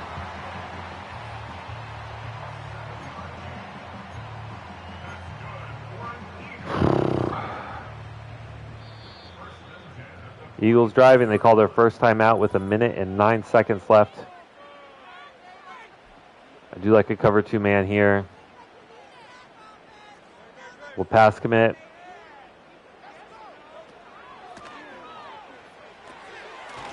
I mean, we're right there. He breaks 2 tackles.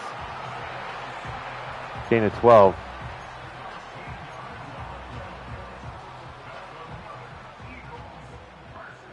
We continue to pass commit. Just trying to play zone coverage. Maybe we get a pick. We got, oh my God, we have him on the run. Again, our young rookie corner gets absolutely cooked to the outside just because he doesn't know how to tackle in open field, apparently. Oh my God. It looks really stupid in the game, but like if you really think about it, you will see that in the NFL. Like sometimes guys just take really bad angles to the football. That's just honestly a thing that happens. It looks really stupid in Madden, but it is a thing. Jalen Hurts rolls out. Thankfully, that one's out of bounds.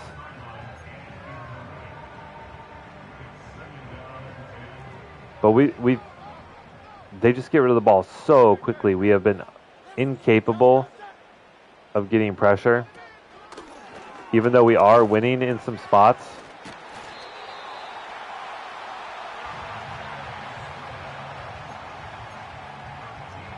And we're just going to send the house here. We're going to press and shade inside. Call a timeout with 29 seconds. We're going to go with the exact same thing. Press man blitz.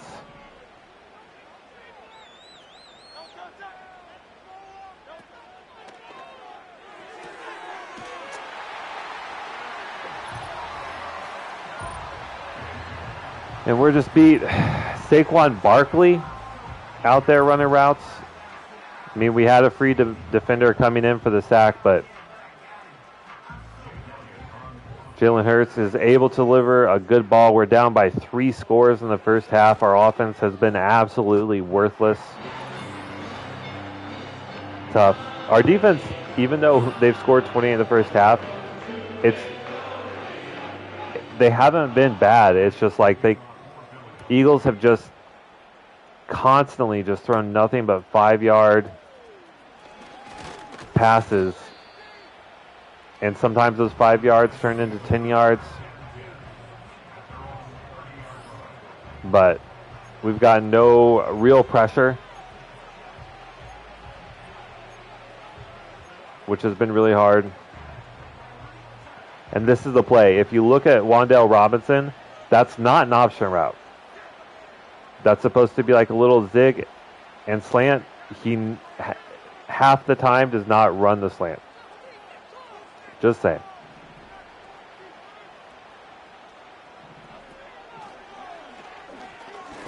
Oh my God, dude. We have options. We try to throw there, but they blitz and we cannot block it.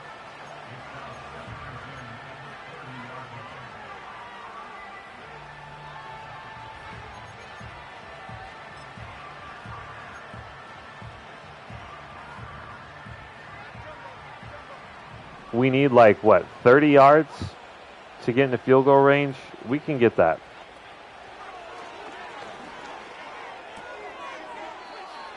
Not if we can't cut up the field. Jesus Christ.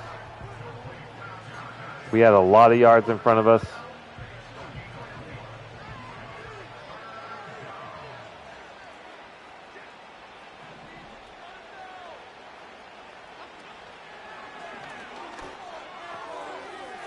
What is that fucking ball?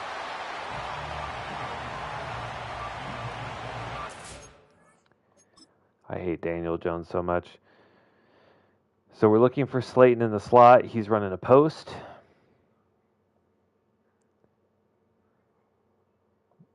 No one bumps him on the line, so I try and loft the ball to get it out here, like into the logo. Where does the ball go? Out here to the numbers. And Slayton doesn't even have a chance at that.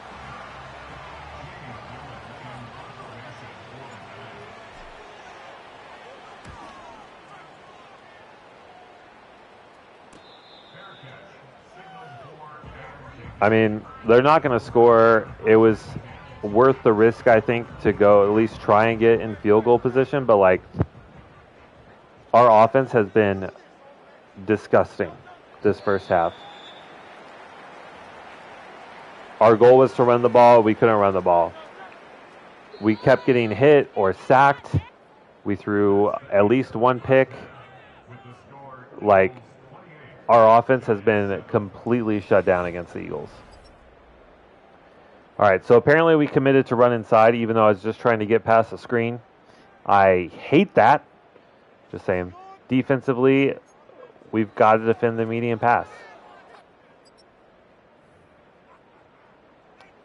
We're going to immediately give up 150 yards on the ground, but we've got to do something. Like, Jalen Hurts has probably like a 90% completion percentage. And I guess we could look at that, right? Player stats. Jalen Hurts, 94% completion percentage. He's 7 for 18. He's averaging 9.8 per pass, but I would be willing to bet that most of that is rack yards.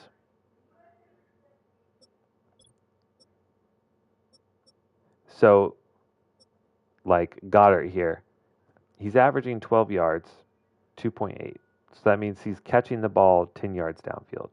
Devontae Smith, he's catching the ball 7 yards down the field. Tucker Stanton, whoever the hell that is, their tight end, 11-yard average, but his rack average is 5.5. That means he's only catching the ball 6 yards down the field. Like, they're not throwing the ball that far. We just cannot make plays on these short routes, and I'm just not sure how to defend it. Like, we've tried blitzing, we've tried press man. We just can't get there. We'll try press man again. A little dangerous at this spot in the field, but again, it's just a little quick pass to the tight end. Like, what do we do?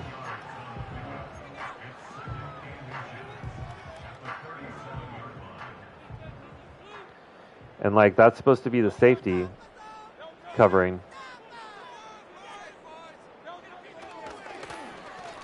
The game won't let you, like, let the safeties actually come down to the line and press. So there's really nothing we can do in those spots.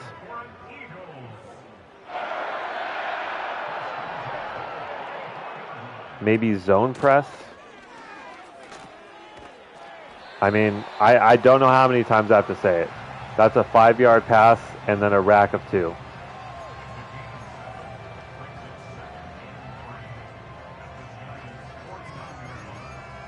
All I can think to do is drop these to 5 and 10. We'll probably get beat over the top now, but we have to at least try something to defend against these 5-yard throws. It's absolutely ridiculous. They're going to run the ball here. We're all over it. Brian Burns on the play. Starting out in the right end and hooking back towards the middle.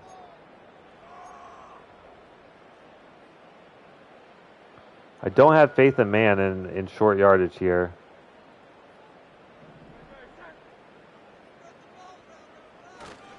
It's going to be a zone stretch outside, and we actually make the stop. Ojulari makes the play on the edge, and we actually manage to stop the Eagles. I'll take it.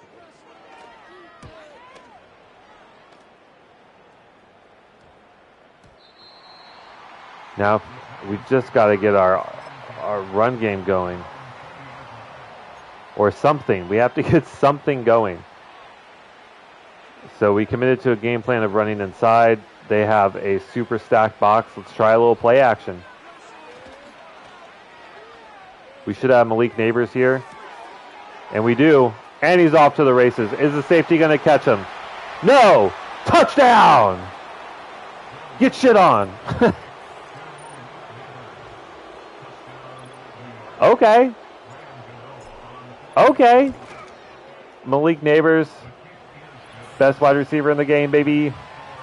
One play, 80 yards, no problem. I had complete faith in the Giants offense. Too bad we're still down by 2 touchdowns. But that's a good start. That is a good start.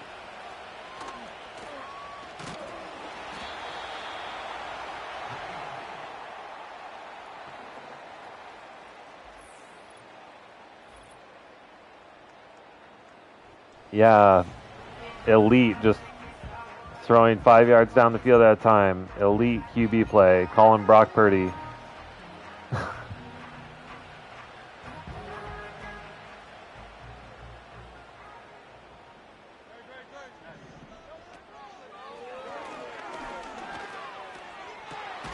Oh my God, big hit over the middle. Forces the incompletion. Something you actually don't see that often. A lot of times, their receivers will hold on. They're going in empty. We'll pass commit. Now we set our zones to be very short. I mean, we forced the 3rd down, I guess.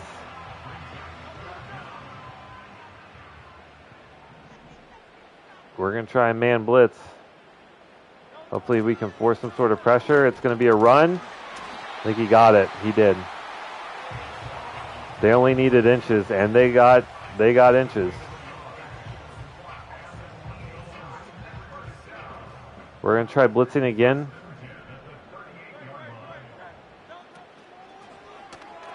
And it's a quick 5-yard out. There's like literally nothing that you can do. Especially with the safeties, because the safeties will not press in man. If anyone knows how to get your safeties to actually press, please by all means let me know, because when I call for a press, I want everyone pressed at the line.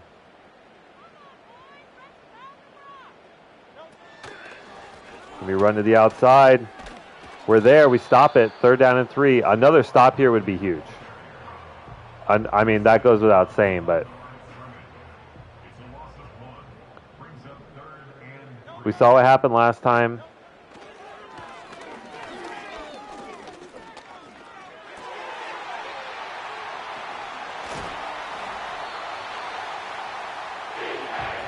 I mean, I guess good awareness from A.J. Brown. I have no idea what this route is. What is A.J. Brown running out here? So he runs out. We got it covered in the flat.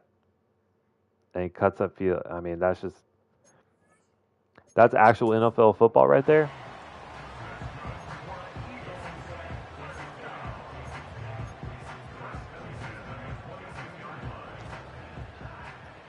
I mean, we are forcing the Eagles to drive. It's just we can't stop them. I think we've had one defensive stop all game. It's a read option. I'll take that.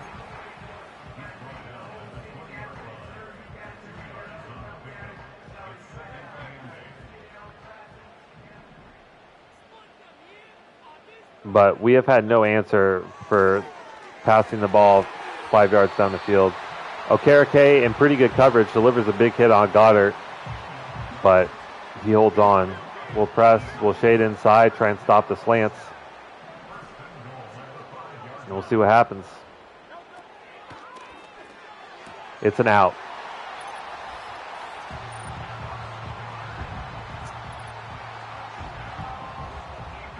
All right, Philadelphia answers right back.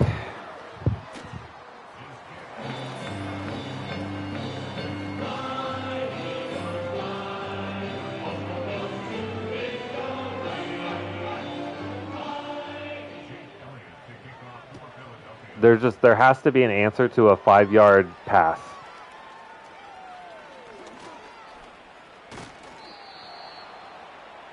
Somehow we have to be able to defend a pass that's 5 yards down the field.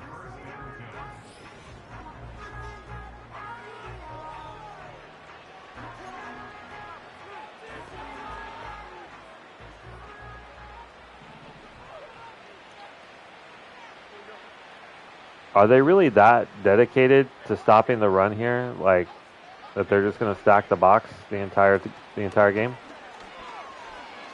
We're sacked.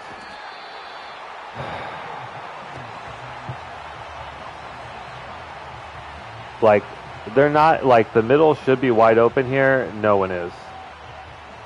Also, that wasn't the offensive play that we called. Like in the top right.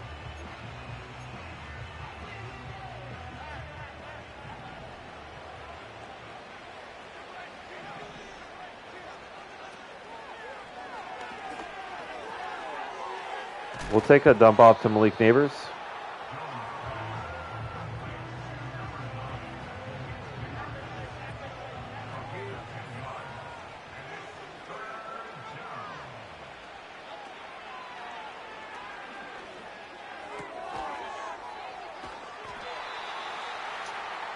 Good broken tackle by Kenye on the flat. But Eagles defense rallies and stops them short of line to gain. I think we're going to come out and line up for an inside run. I mean, they're obviously playing that.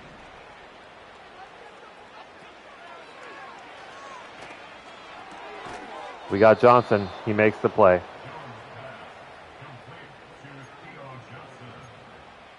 We need to stretch the field somehow.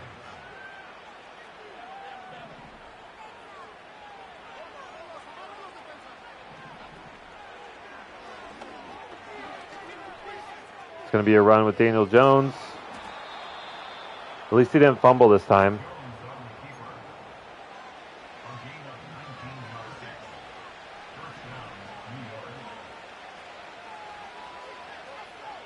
Do we have the neighbor slot fade? We don't. Just try and get it out. Robinson makes the catch for a gain of 2. It's something.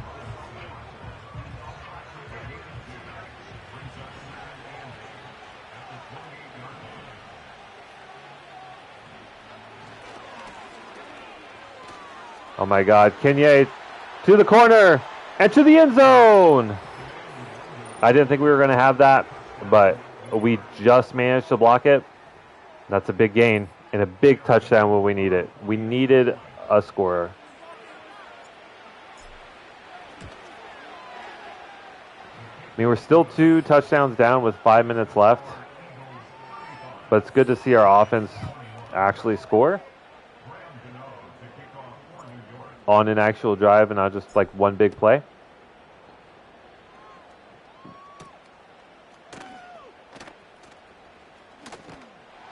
All right.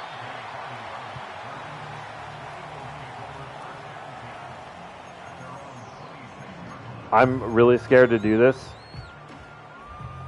but we're just going to go with, I mean, we're going to play basically the line of scrimmage. Is basically what's going to happen here on our cover 2 zone.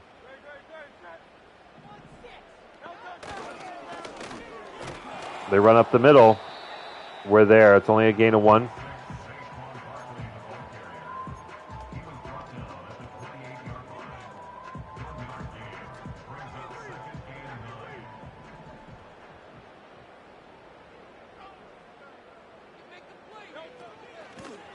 Oh my God, McKinney is right.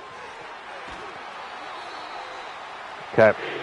And that's the danger of doing that. Just a little slant over the top. But, I mean, I guess that's football, right? You're trying to make adjustments, they make adjustments right back. To run up the middle. Okereke tries to lay the wood and gets shooken off quickly.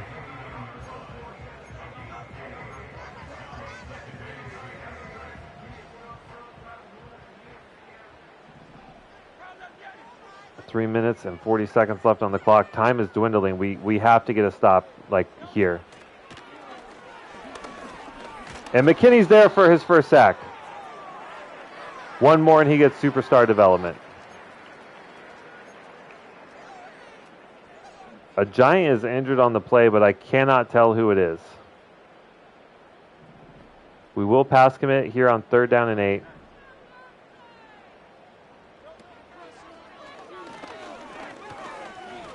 Oh my God, someone pay attention. That's another huge gain. God, that's where we need Dexter Lawrence so bad. He's such a presence inside. But Jalen Hurts, just huge run.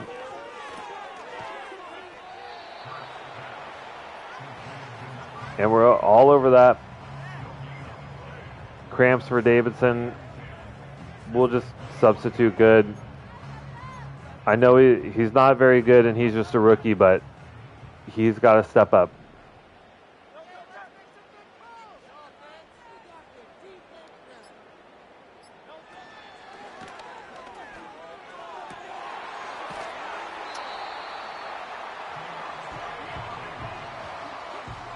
That's going to be the 2-minute warning.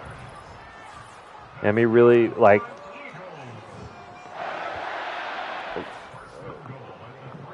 I think we're pretty much done with this one. I don't really see a way that we're able to make a comeback. We'll go ahead and call a timeout here.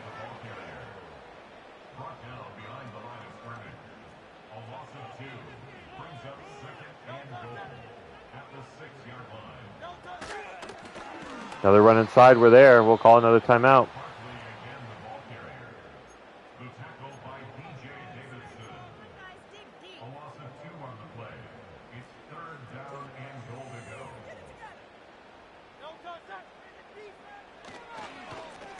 And yet another run. We're there. We'll call our 3rd and final timeout. Eagles are going to be forced to kick a field goal, but it's still a 3-possession game with 1:50 left. I mean, if we're honest, if we're realistic, there's really no hope. And it's been a frustrating game.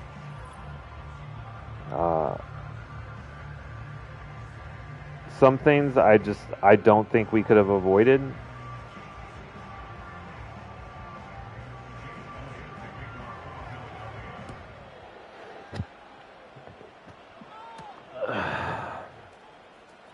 Like, I know we highlighted it at halftime, but Jalen Hurts has not thrown the ball very much past 5 yards down the field, and there's just not really an adjustment that you can make, except for, I guess, putting your zone assignments in at 0 yards, which is what we did in the 4th.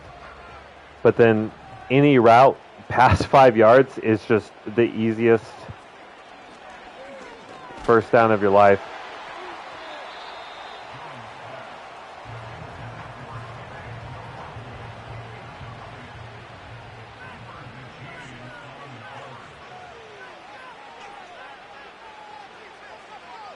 Kenya's got good speed. Is end up going to take away at least the corner.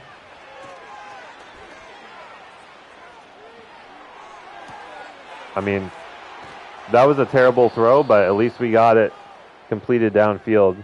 We don't go hurry up because otherwise way too much time runs off the clock.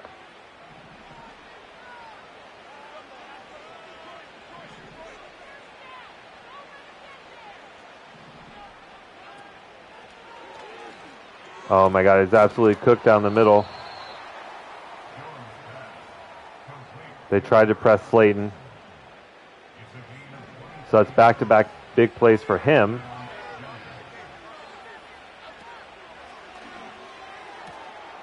And that's a touchdown. I mean, that's exactly what we needed. So Darius Slayton gets us down the field pretty much single-handedly.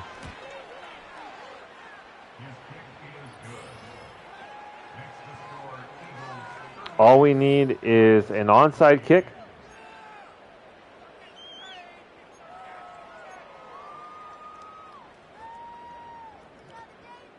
All we need is an onside kick, a touchdown, an onside kick, and a field goal, and we will have tied it. We're going to go with a high kick. I think this gives us our best shot. It's a pretty good one. We're there, but we touch it too early.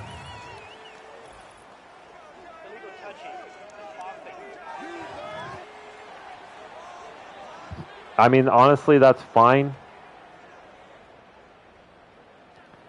That was probably what? I mean, that had to have been within a yard. So the ball has to get past.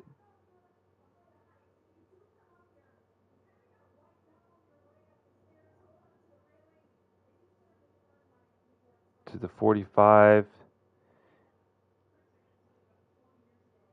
He touches that like the 43, 44. It's not, I mean, in the moment, there's almost no way you're going to know that. And they're just going to kneel the ball down. So let's just go ahead and I guess we can't. I was going to try and super sim.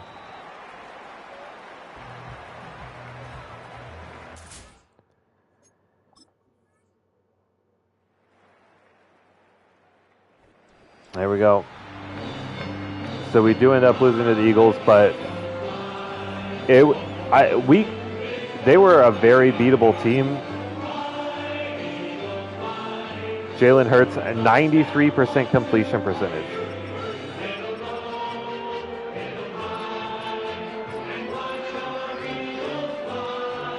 Saquon only had 5 yards on the ground. Jalen Hurts had 78. He has, oh my God, I cannot stand this stadium noise in my headset. That's what I'm talking about, man. Just, he averaged 11 yards. Rack was 2. That means he caught the ball 9 yards down the field. Like, no one caught the ball deep down the field. For us, let's see. Malik Neighbors, of course, shined out. 148 yards and a touchdown. Defensively, 2 TFLs for Ojolari, Davidson, and Simmons. 1 for McKinney, Carter, Thibodeau, and Okereke. We had a goal of 2 sacks for McKinney for a dev trade upgrade. We didn't get it. No picks, no forced fumbles, only 1 pass deflection by Deion Banks. I do want to, like, from the Eagles' perspective,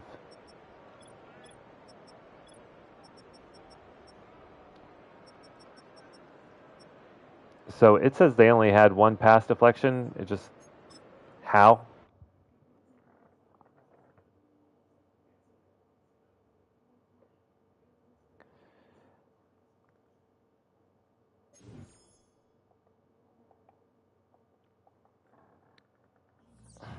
That was just really tough. Daniel Jones also had a fumble as well, but it was on a slide, and he got lit up on a slide.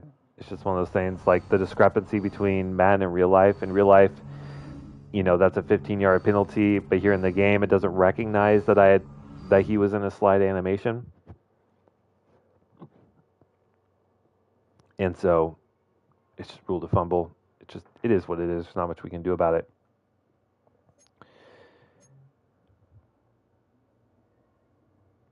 I mean, looking at our stats here, it's improved. You know, last year we gave up 300 yards over 300 yards on average to the air. We're down to 243, which is still 30th in the league, but it's improvement. 3rd against the rush. Yeah, I should have slid earlier. Absolutely, I should have. But, all right, so we're not going to show up here because we traded away our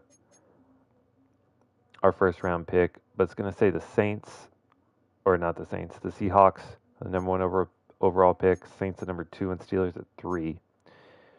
So we traded our first round pick to the Raiders, who are projected to go at number 5.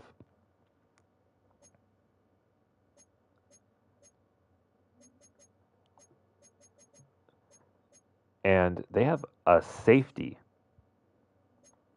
as the number 1 overall pick. Great to lead acceleration, agility, and change of direction. Good to great speed. A man, B tackle is all we really know, but number of traits here. Only 5'9", 204, so pretty small. But not often you would see a safety go number 1 overall, or a right tackle for that matter. Travis Brooks.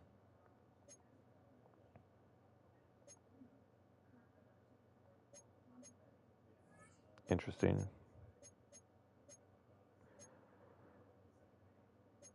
Linebackers, ends, tackles. Very interesting.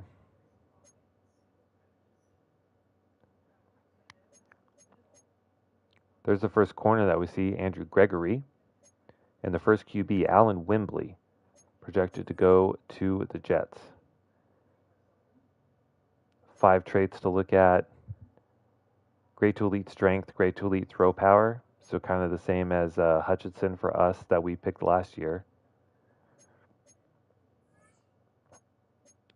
Number of safeties, defensive tackles, corners, ends, but virtually like almost no offensive skill positions going in the first round projected. So that's very interesting. Mock draft number 1. Very, very interesting. All right. So facing off the Cardinals, this is another one where we do have a higher overall. So, but the Cardinals are 4-1. So I don't know. All right. What has worked for us in the past? Defensively, defending the medium pass has worked pretty well. They have Desmond Ridder as their starting quarterback. So I think we know that we can get at him.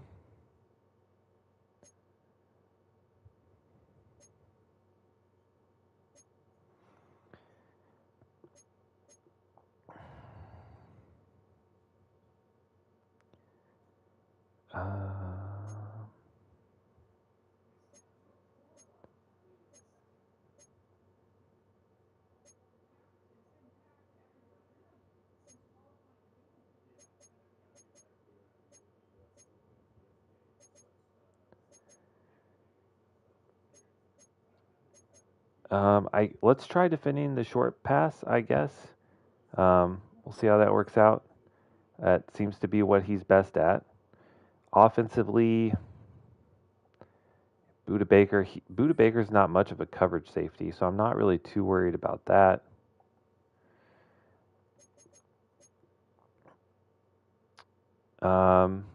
Sure. We'll try and throw it deep. We'll see what happens there. All right, so we'll do our focus player drills and then hop into this game. Okay, here we go. But this might have to be my last one because I have my fantasy draft tonight and I'm smoking some wings. We're gonna do like a sweet and spicy Asian kind of glaze on them.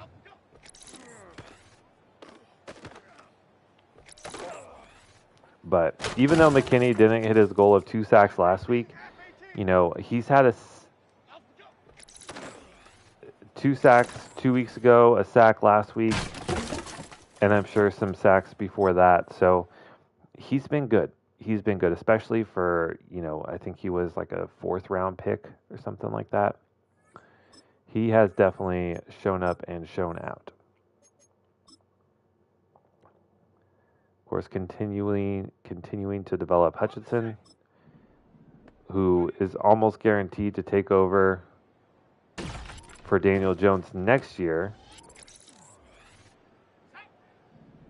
Possibly this year. I think Daniel Jones is playing just well enough that he might keep his starting job for the rest of the year, but there's no guarantees.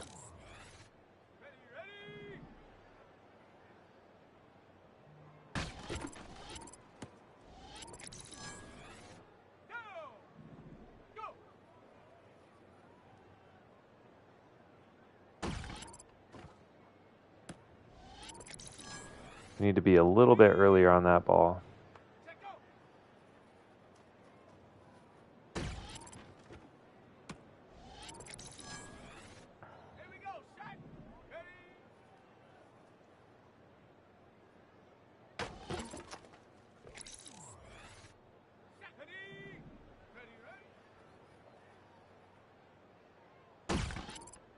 Can we get two and the catch? Gold. All right, perfect.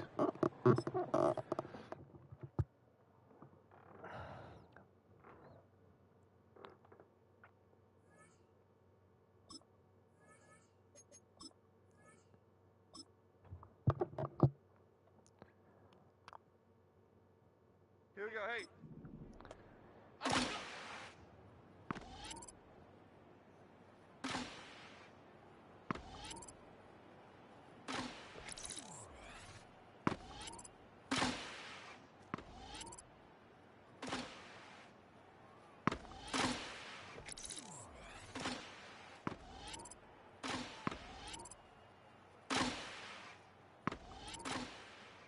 Oh, we missed.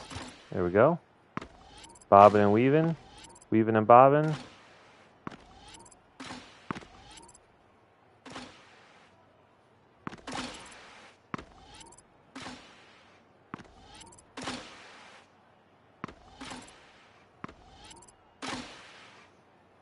I really want to get that other multiplier, but just not really much of an opportunity. I think we're going to miss. Yep. Silver. That's fine. We'll take silver. We stepped in the no-no zone.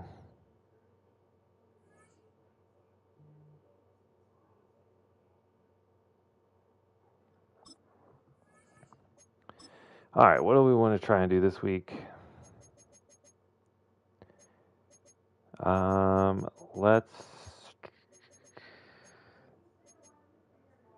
We could try to allow less than 2 touchdown passes. I mean, Desmond Ritter's not an elite QB, and then I think we can try and win the turnover battle. I mean, Cardinals have a better record than us, but talent-wise, we shouldn't have a problem taking them on.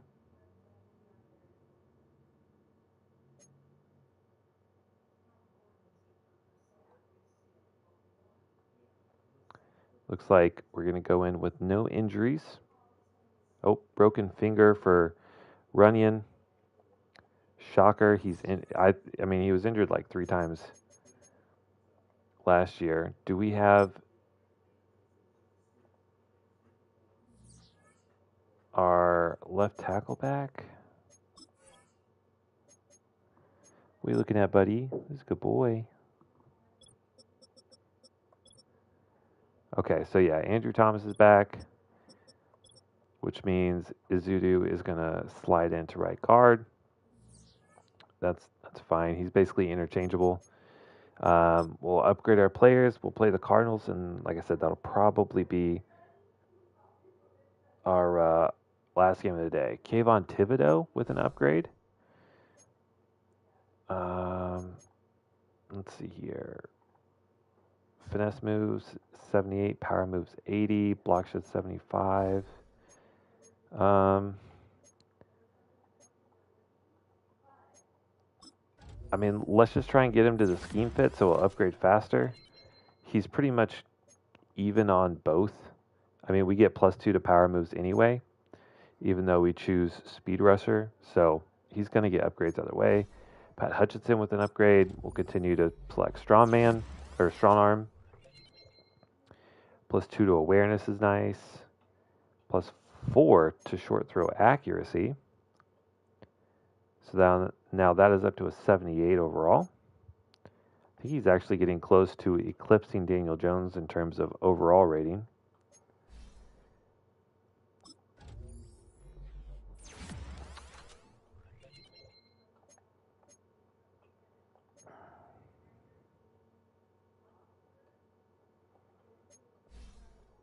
And then just some backup players with some upgrades here. Okay.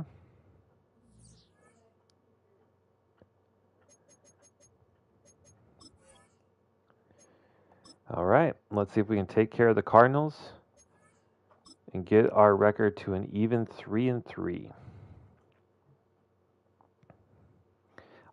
After coming off a 2-win season, I would be happy with a 500 year. I guess you can't get a 500 year with 17 game season now. I'm still so used to 16 game seasons.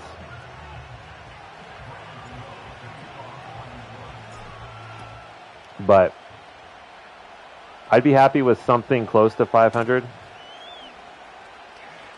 Uh-oh. Actually, I think the kicker comes in and makes that tackle. And we're going to come out. I wonder what happened to Kyler Murray. Is he injured, or are they just sitting him? Or is Madden just messed up and he's actually the starting QB? No. Kyler Murray's not injured. He just doesn't get the start. Okay. I guess let's just come out a little bit of zone to start off and kind of see what we're looking at here.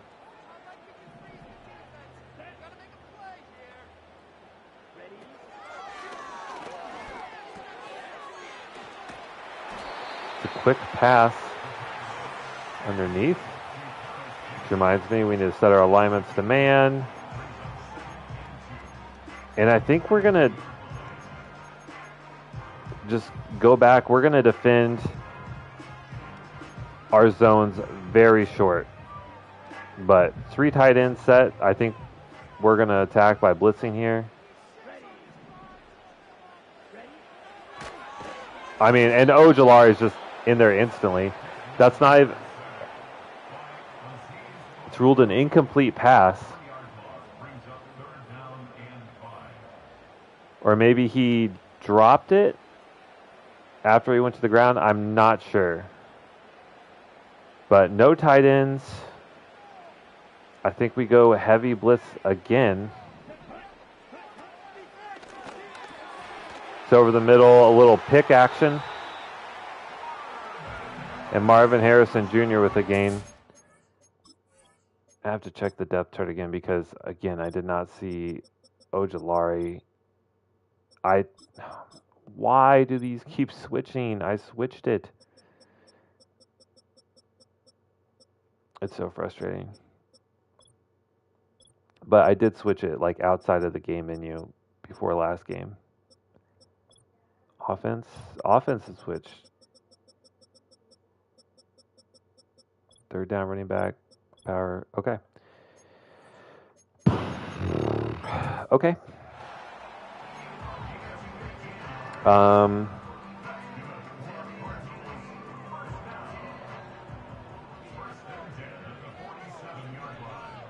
right. Here we go.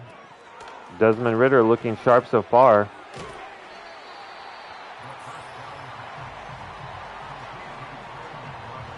Pretty good game for Trey McBride. Last week, 7 for 76 and a touchdown. Another 3 tight end set. I think we're safe to press man. It is a run. I mean, we're all over it. 3rd down and 4.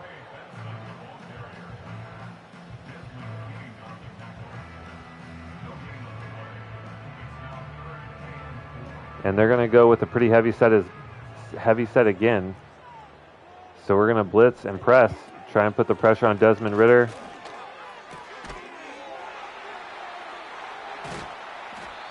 And we just, I don't know.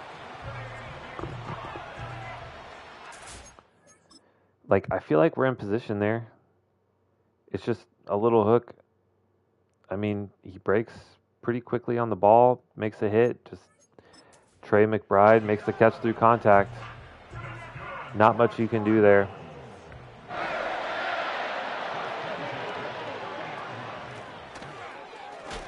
Run up the middle.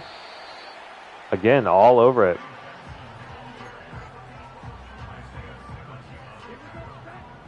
Let's try a little zone, mix up our coverage. We're playing super shallow. They're going to play action. Get the All right, whatever. I would take a pick, but that's fine.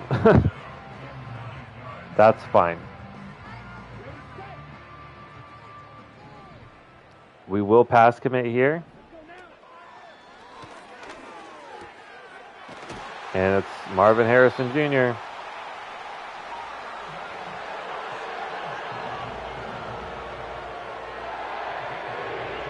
That didn't even look like the play that they were actually running, but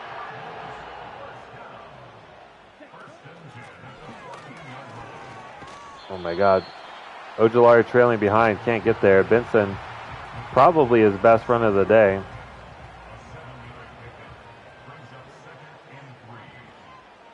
I asked my corners to shade inside, they do not, and it is a run up the middle. Great tackle by McKinney, ends up pulling Benson backward and saves us from giving a first down. We're going to shade inside, try and protect against a slant. And we have Desmond Ridder way under pressure. He delivers a throw on the run. Like, we have got to be stickier.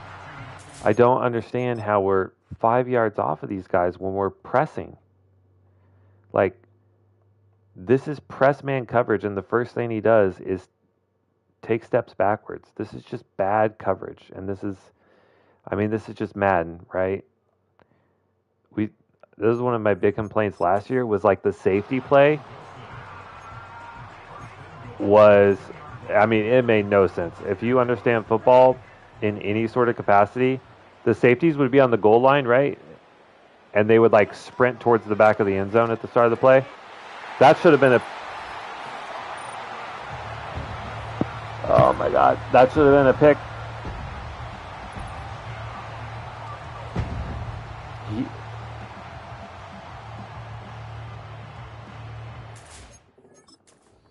That's not what I wanted to do. I want to see the replay.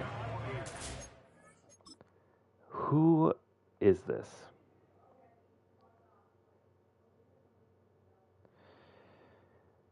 Newbin, our free safety.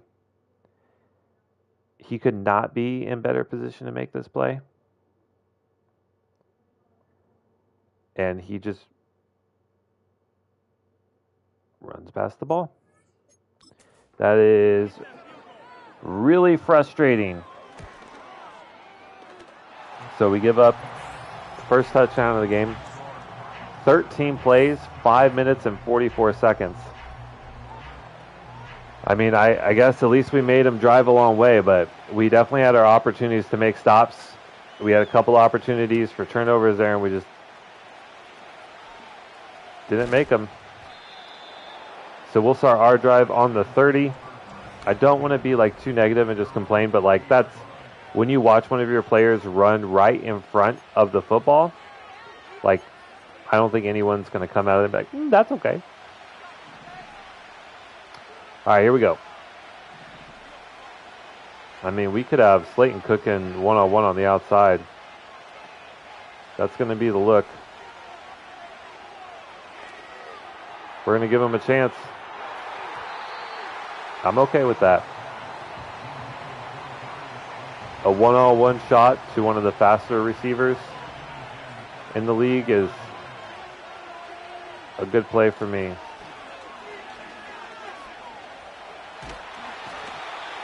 Try to roll out with Daniel Jones. He apparently forgot how to run. Gets tackled by the big defensive tackle.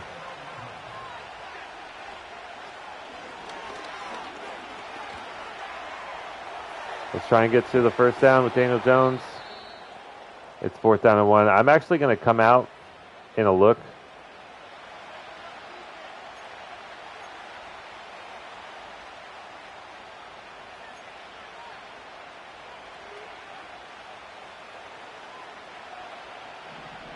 See what they give us. Johnson's literally uncovered.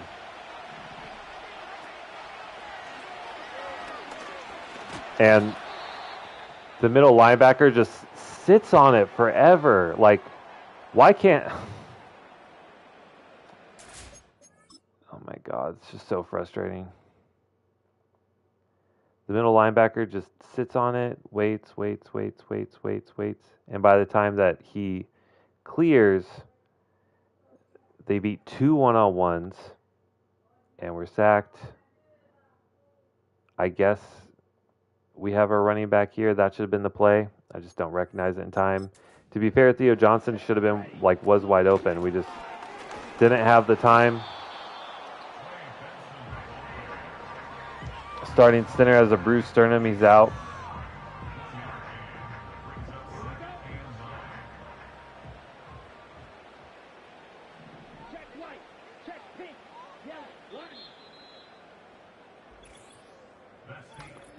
That's the end of the first quarter.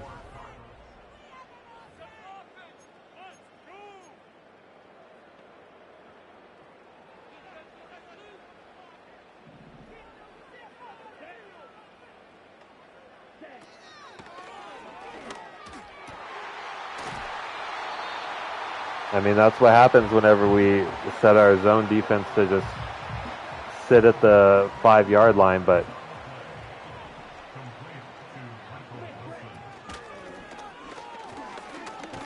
you have to just force players in the game to do what you want instead of being intelligent. That's just kind of the unfortunate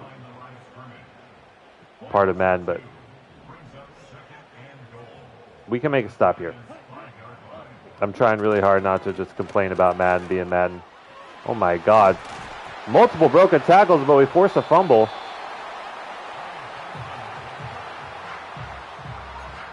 Okay. 3rd and goal on the 6.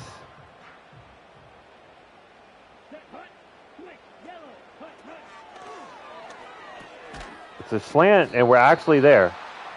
Desmond King with a huge tackle at the 1-yard line, and they're going to go for it.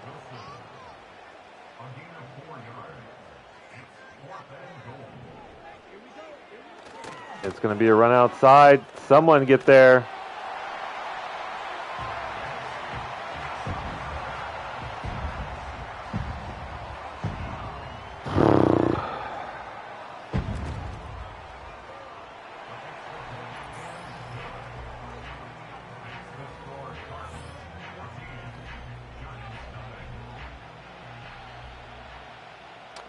All right, let's see if our offense can step up. Last year, our offense was putting up crazy numbers. We've been very limited this year. I don't really know what it is. Maybe we just need to look more for Malik Neighbors. We've tried this year to establish the run a lot more, which actually has been effective a lot of the times.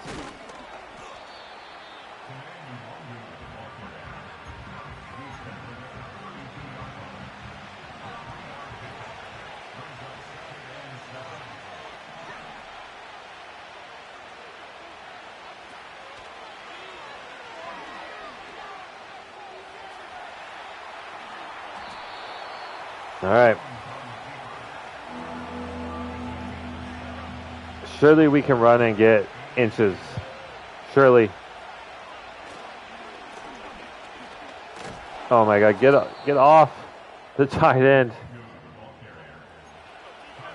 Hey, it's a first down. We'll take it. We're driving.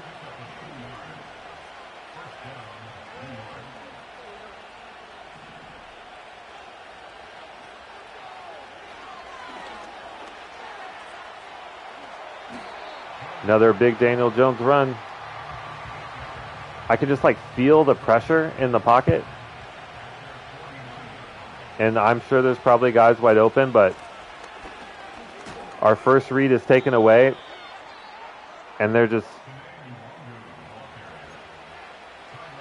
don't feel confident in our offense right now.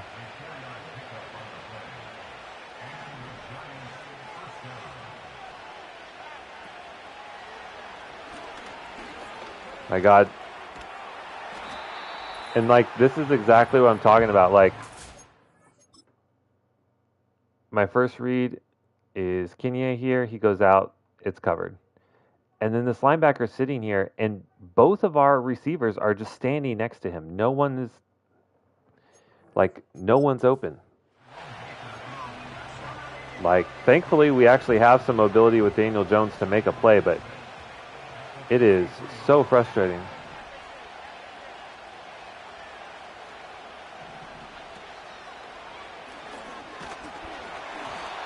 I mean, we had a one-on-one with the tight end on the outside. We don't have time to throw it.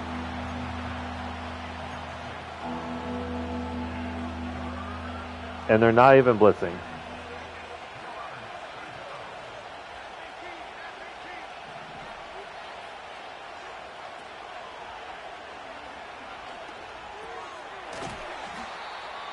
Slayton over the middle. We got it for a first down. Barely. But we got it.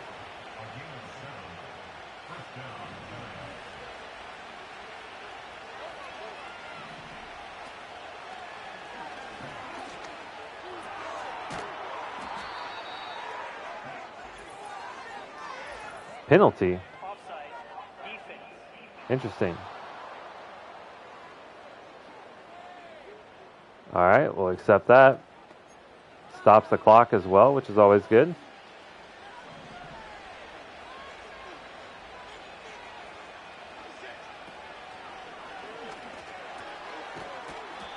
Quick throw to Johnson. The first down. And we just continue to drive.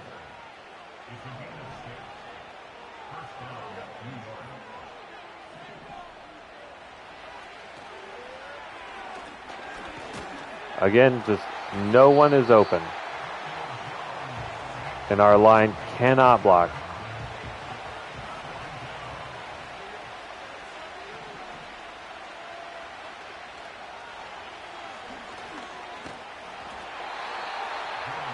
Hit as we throw.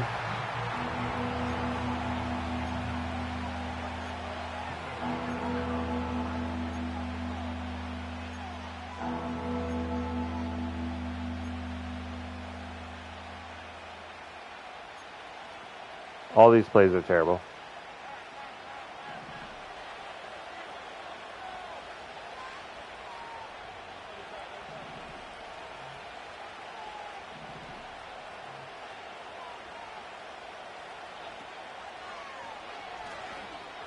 Neighbors on the post. Just incredible defensive effort by Buda Baker there. I mean, that should have been wide open. We'll try a 50-yard field goal here. I think we missed it. Fucking A, man. Are you serious?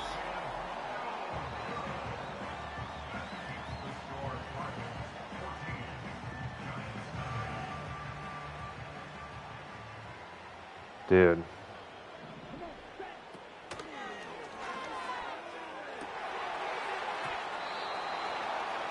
Incredible drop there.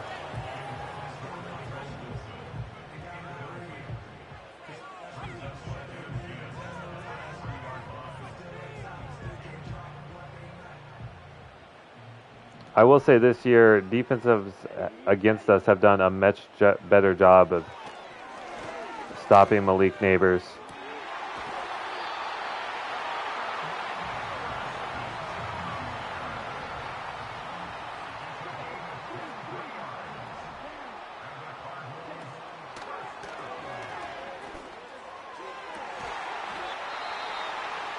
Uh, 85 yards in the first half for Marvin Harrison Jr. It's like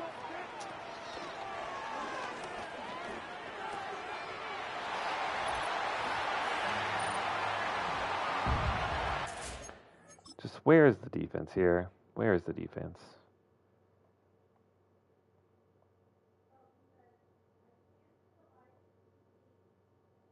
Like, this is the shit I'm talking about. Why do I have a safety standing in the back of the end zone here?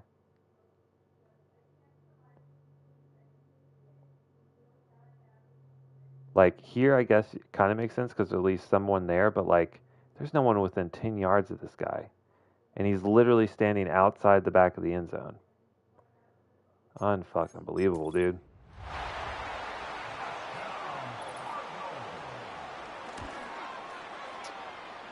Cardinals are going to go up 21-0, and I mean this is so frustrating because this is where we just get like just people just playing like idiots.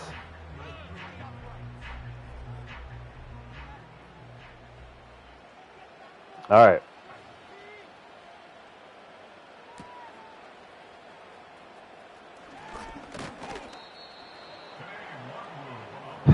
Still have yet to put points on the board. Let's see what we can do with 33 seconds. Maybe we can get in a field goal range.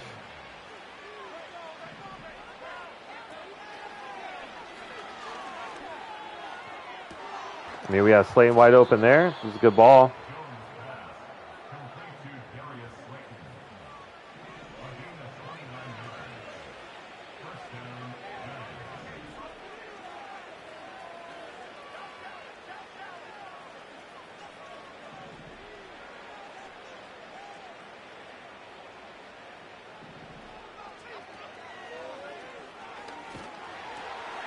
Theo across the middle. He's wide open. He just drops a wide open ball.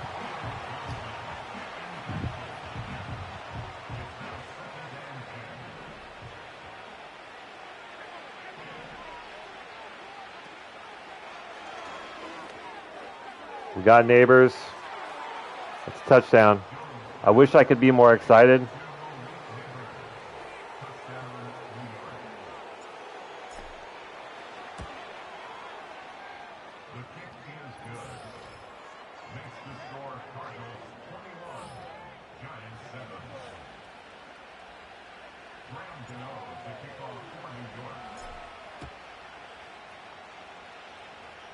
All right. I mean, you would think Arizona's not even going to try for a score here, but looks like they're going to come out and at least try and run the ball.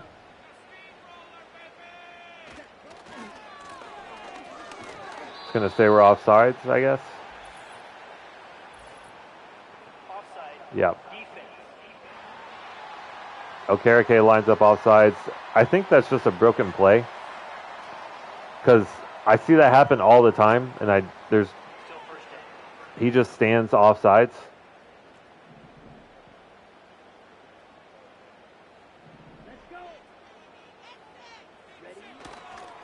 So they're going to run the ball again, and we're just not even close.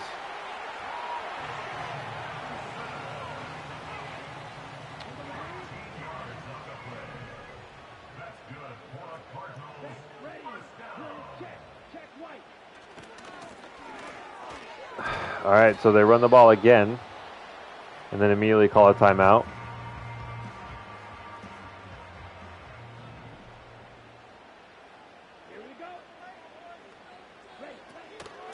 And then after calling a timeout, they come back with another run. Interesting play calling.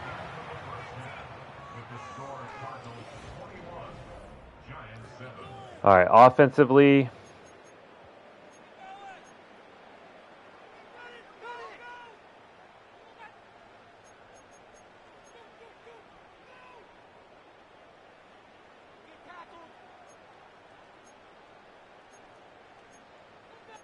let's just try to run it outside. Defensively, let's just try defend the scramble. Desmond Ritter's not scrambling, but I feel like it hurts us the least, if that makes sense. Because then hopefully everything just plays even.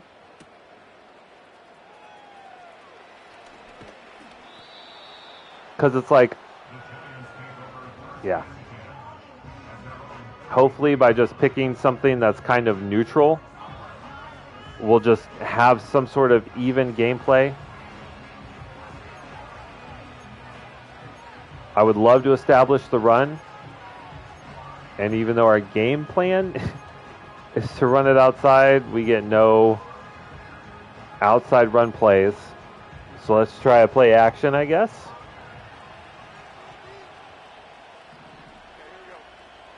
I mean, safeties and corners are creeping up. We have Neighbors wide open. We'll take it.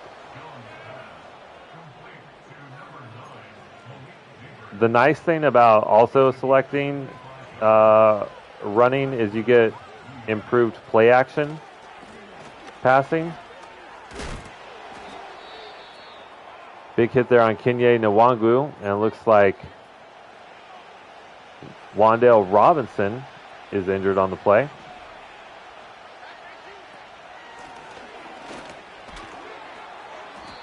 It's going to be a first down on the ground, and we actually have a drive going here. You'll love to see that.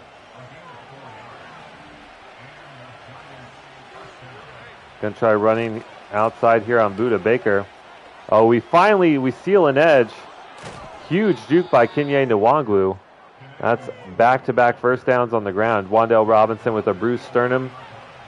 The second-year man, Hyatt, is going to come in.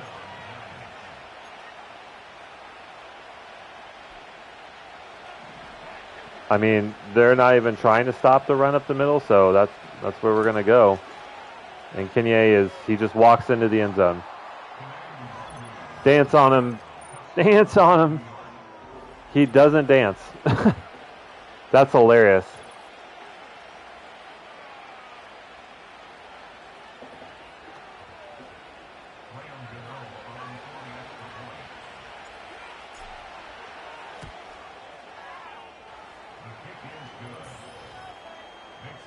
All right, that was a nice quick drive.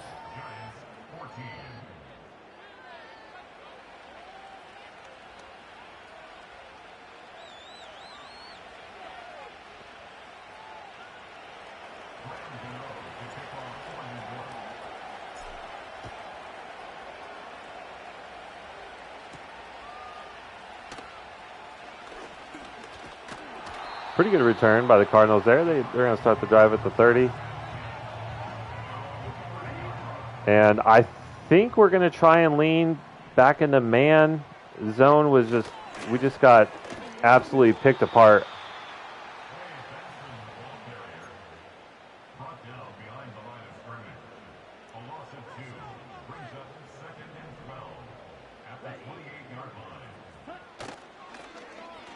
Play action pass. I mean, we're there. Oh, wow. Big tackle in the open field on Trey McBride. That was beautiful.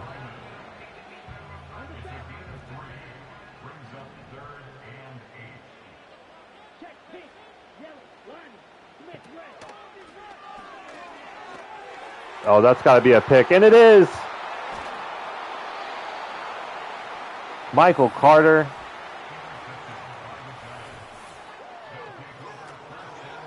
Love to see that. Maybe that's the play, right? When you're picking your schemes, your game plan, just pick something that doesn't hurt you. This could actually be a big play. Neighbors in the slot. But it's going to end up going to Slayton.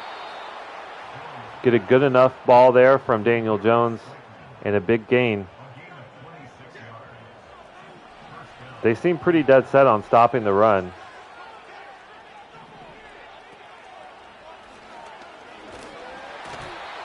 I mean, I realized we had Neighbors over the middle, but it was too late by that point.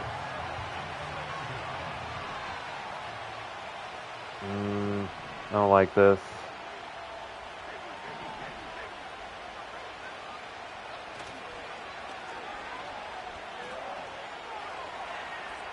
It's going to be another run with Daniel Jones. They're just so sticky, and man. And actually, like, I don't know. A little screen here could be something.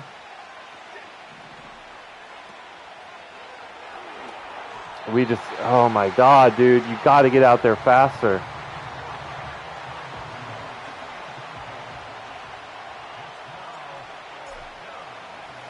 And we actually are going to make a field goal. That feels good. So we're within 4. We score on a turnover. That's good football right there. We love to see that from the squad. Down 4. Like, the Cardinals are not a super talented team. We should be able to beat them. I know their record is better than ours. We also had we've had a very difficult schedule this first part of the year.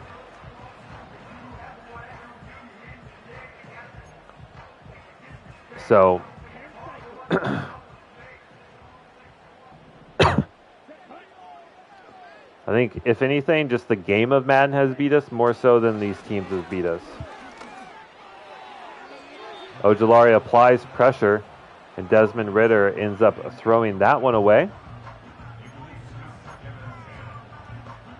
We're going to try and blitz against a 3 tight end set. If it's a run blitz. And it is, and that is an insane tackle on the edge there. That's, oh my God, what a tackle. We're going to pass commit here.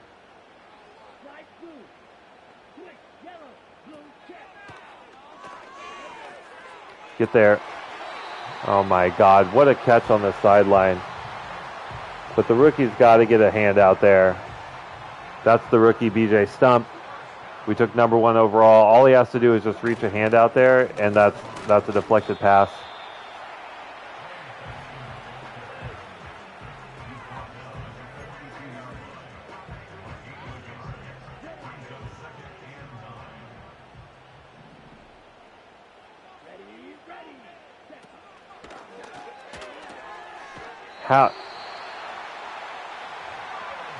Thrown into heavy traffic, and the catch is made.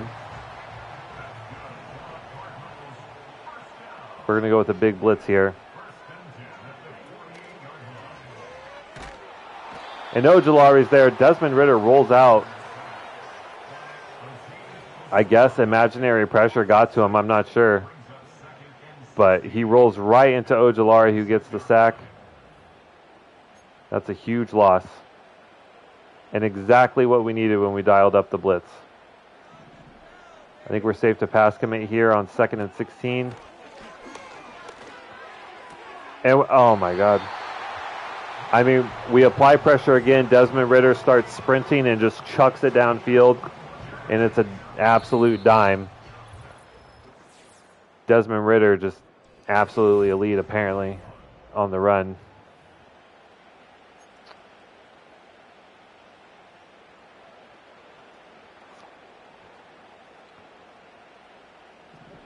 So they recover after the sack, but still unable to run the football. We're all over it.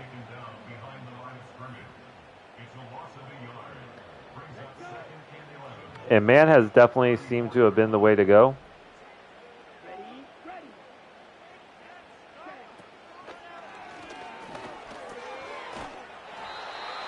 I mean, a corner on a tight end, sure, but he's so much faster, and he's just...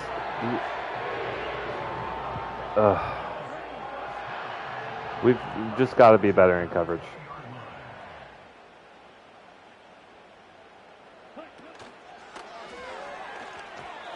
They try a screen. Defense is too fast, and Desmond Ritter just throws it away.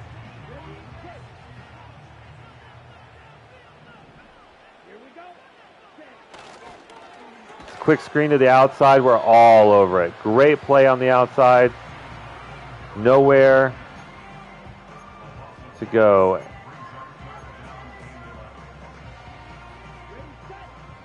And we have a chance to force a field goal attempt.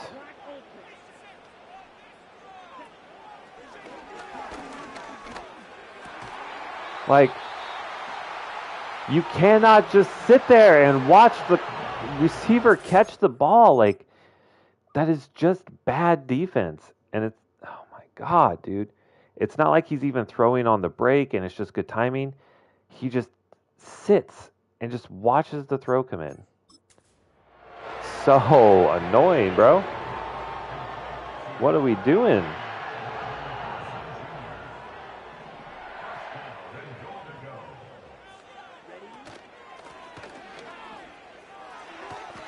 Try and run to the outside. Ojulari's there. Keeps it to a minimal gain.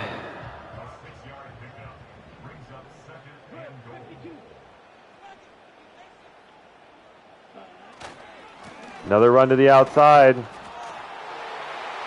Safety's there, and he just gets shoved off.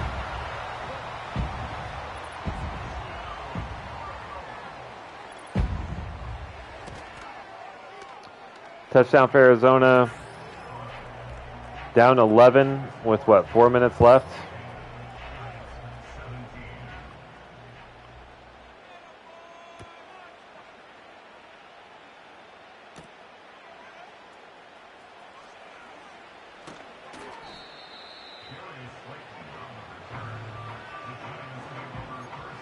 And we're going to need to score quickly and then get a defensive stop here.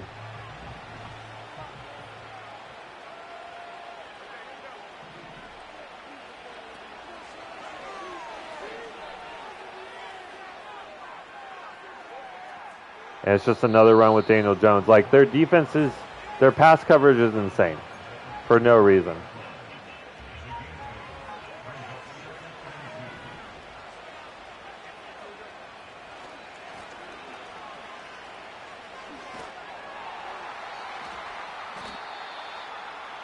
.94 speed, I guess, just doesn't play.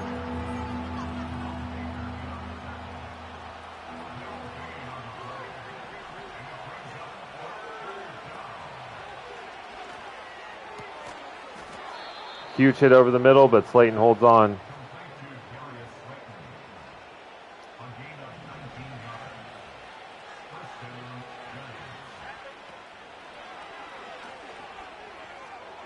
That has to be the worst throw I've ever seen. What? What? Yes.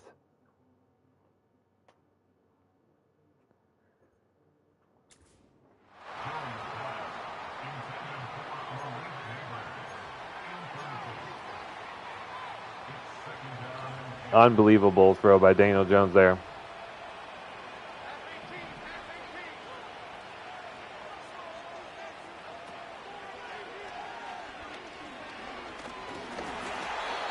It's stripped on the throw.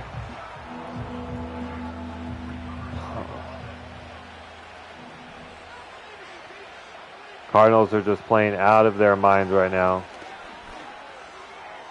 Wow, great ball actually there from Daniel Jones. Malik Neighbors is able to cut it upfield, and that's somehow a touchdown.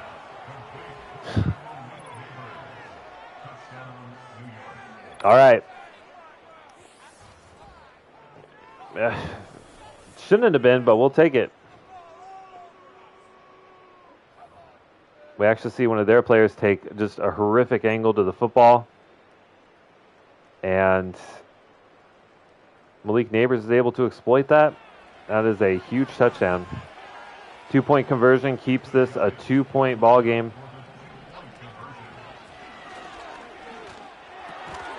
And Theo Johnson drops it. How many drops are we going to see from this guy? Jesus Christ. He has some huge catches, and then he just will drop the ball like 3 times sometimes in a game for no reason.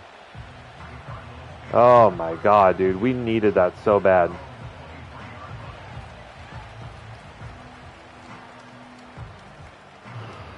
I'm not sure what they're going to come out in. So it's going to come out in the base cover 1. I don't know if they're going to try and just run on us to wind down the clock. They come out throwing.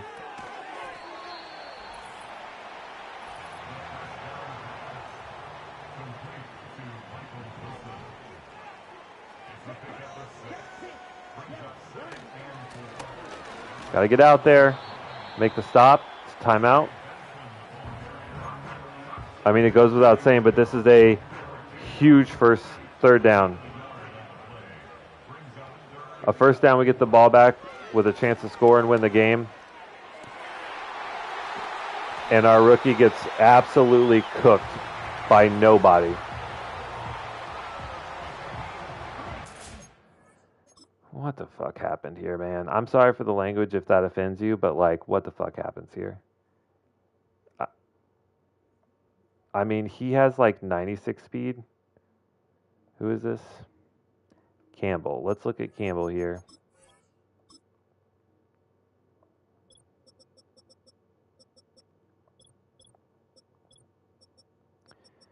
I mean, 93 speed, I guess. And then Desmond Ridder just throws an absolute dime.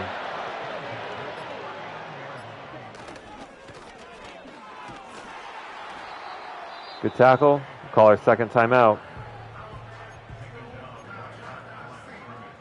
Best case scenario, I think we get the ball back with maybe 20, 30 seconds.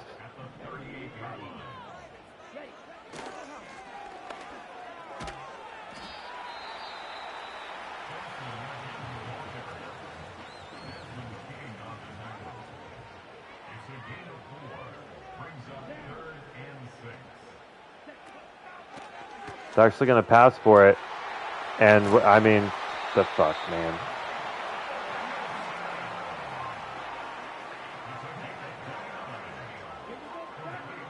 No point in calling a timeout now. Oh, we don't even have any timeouts.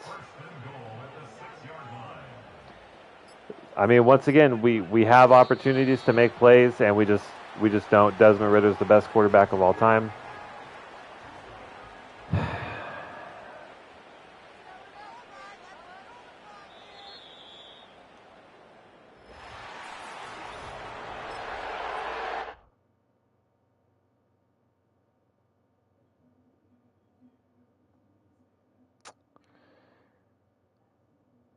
Another frustrating loss. We don't get to see the stats.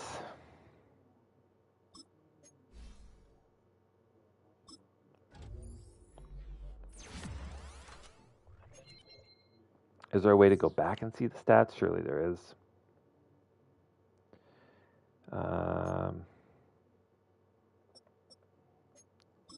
If we go to schedule.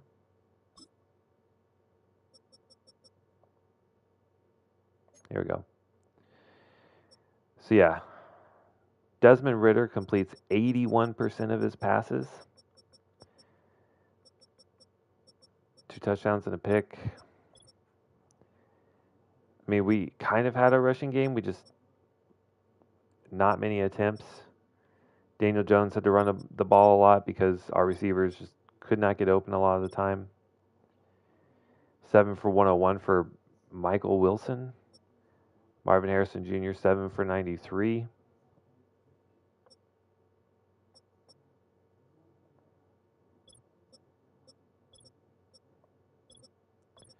For us, Neighbors, 3 for 122. Slayton had some big catches. Theo Johnson, it doesn't show it here, but he had a couple drops on there as well.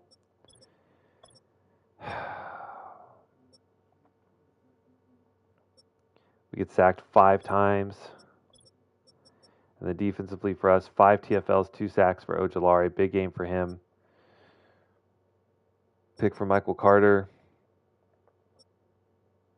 2 TFLs for Desmond Keene, Burns, and then 1 apiece for Carter, Simmons, Thibodeau, and Davidson.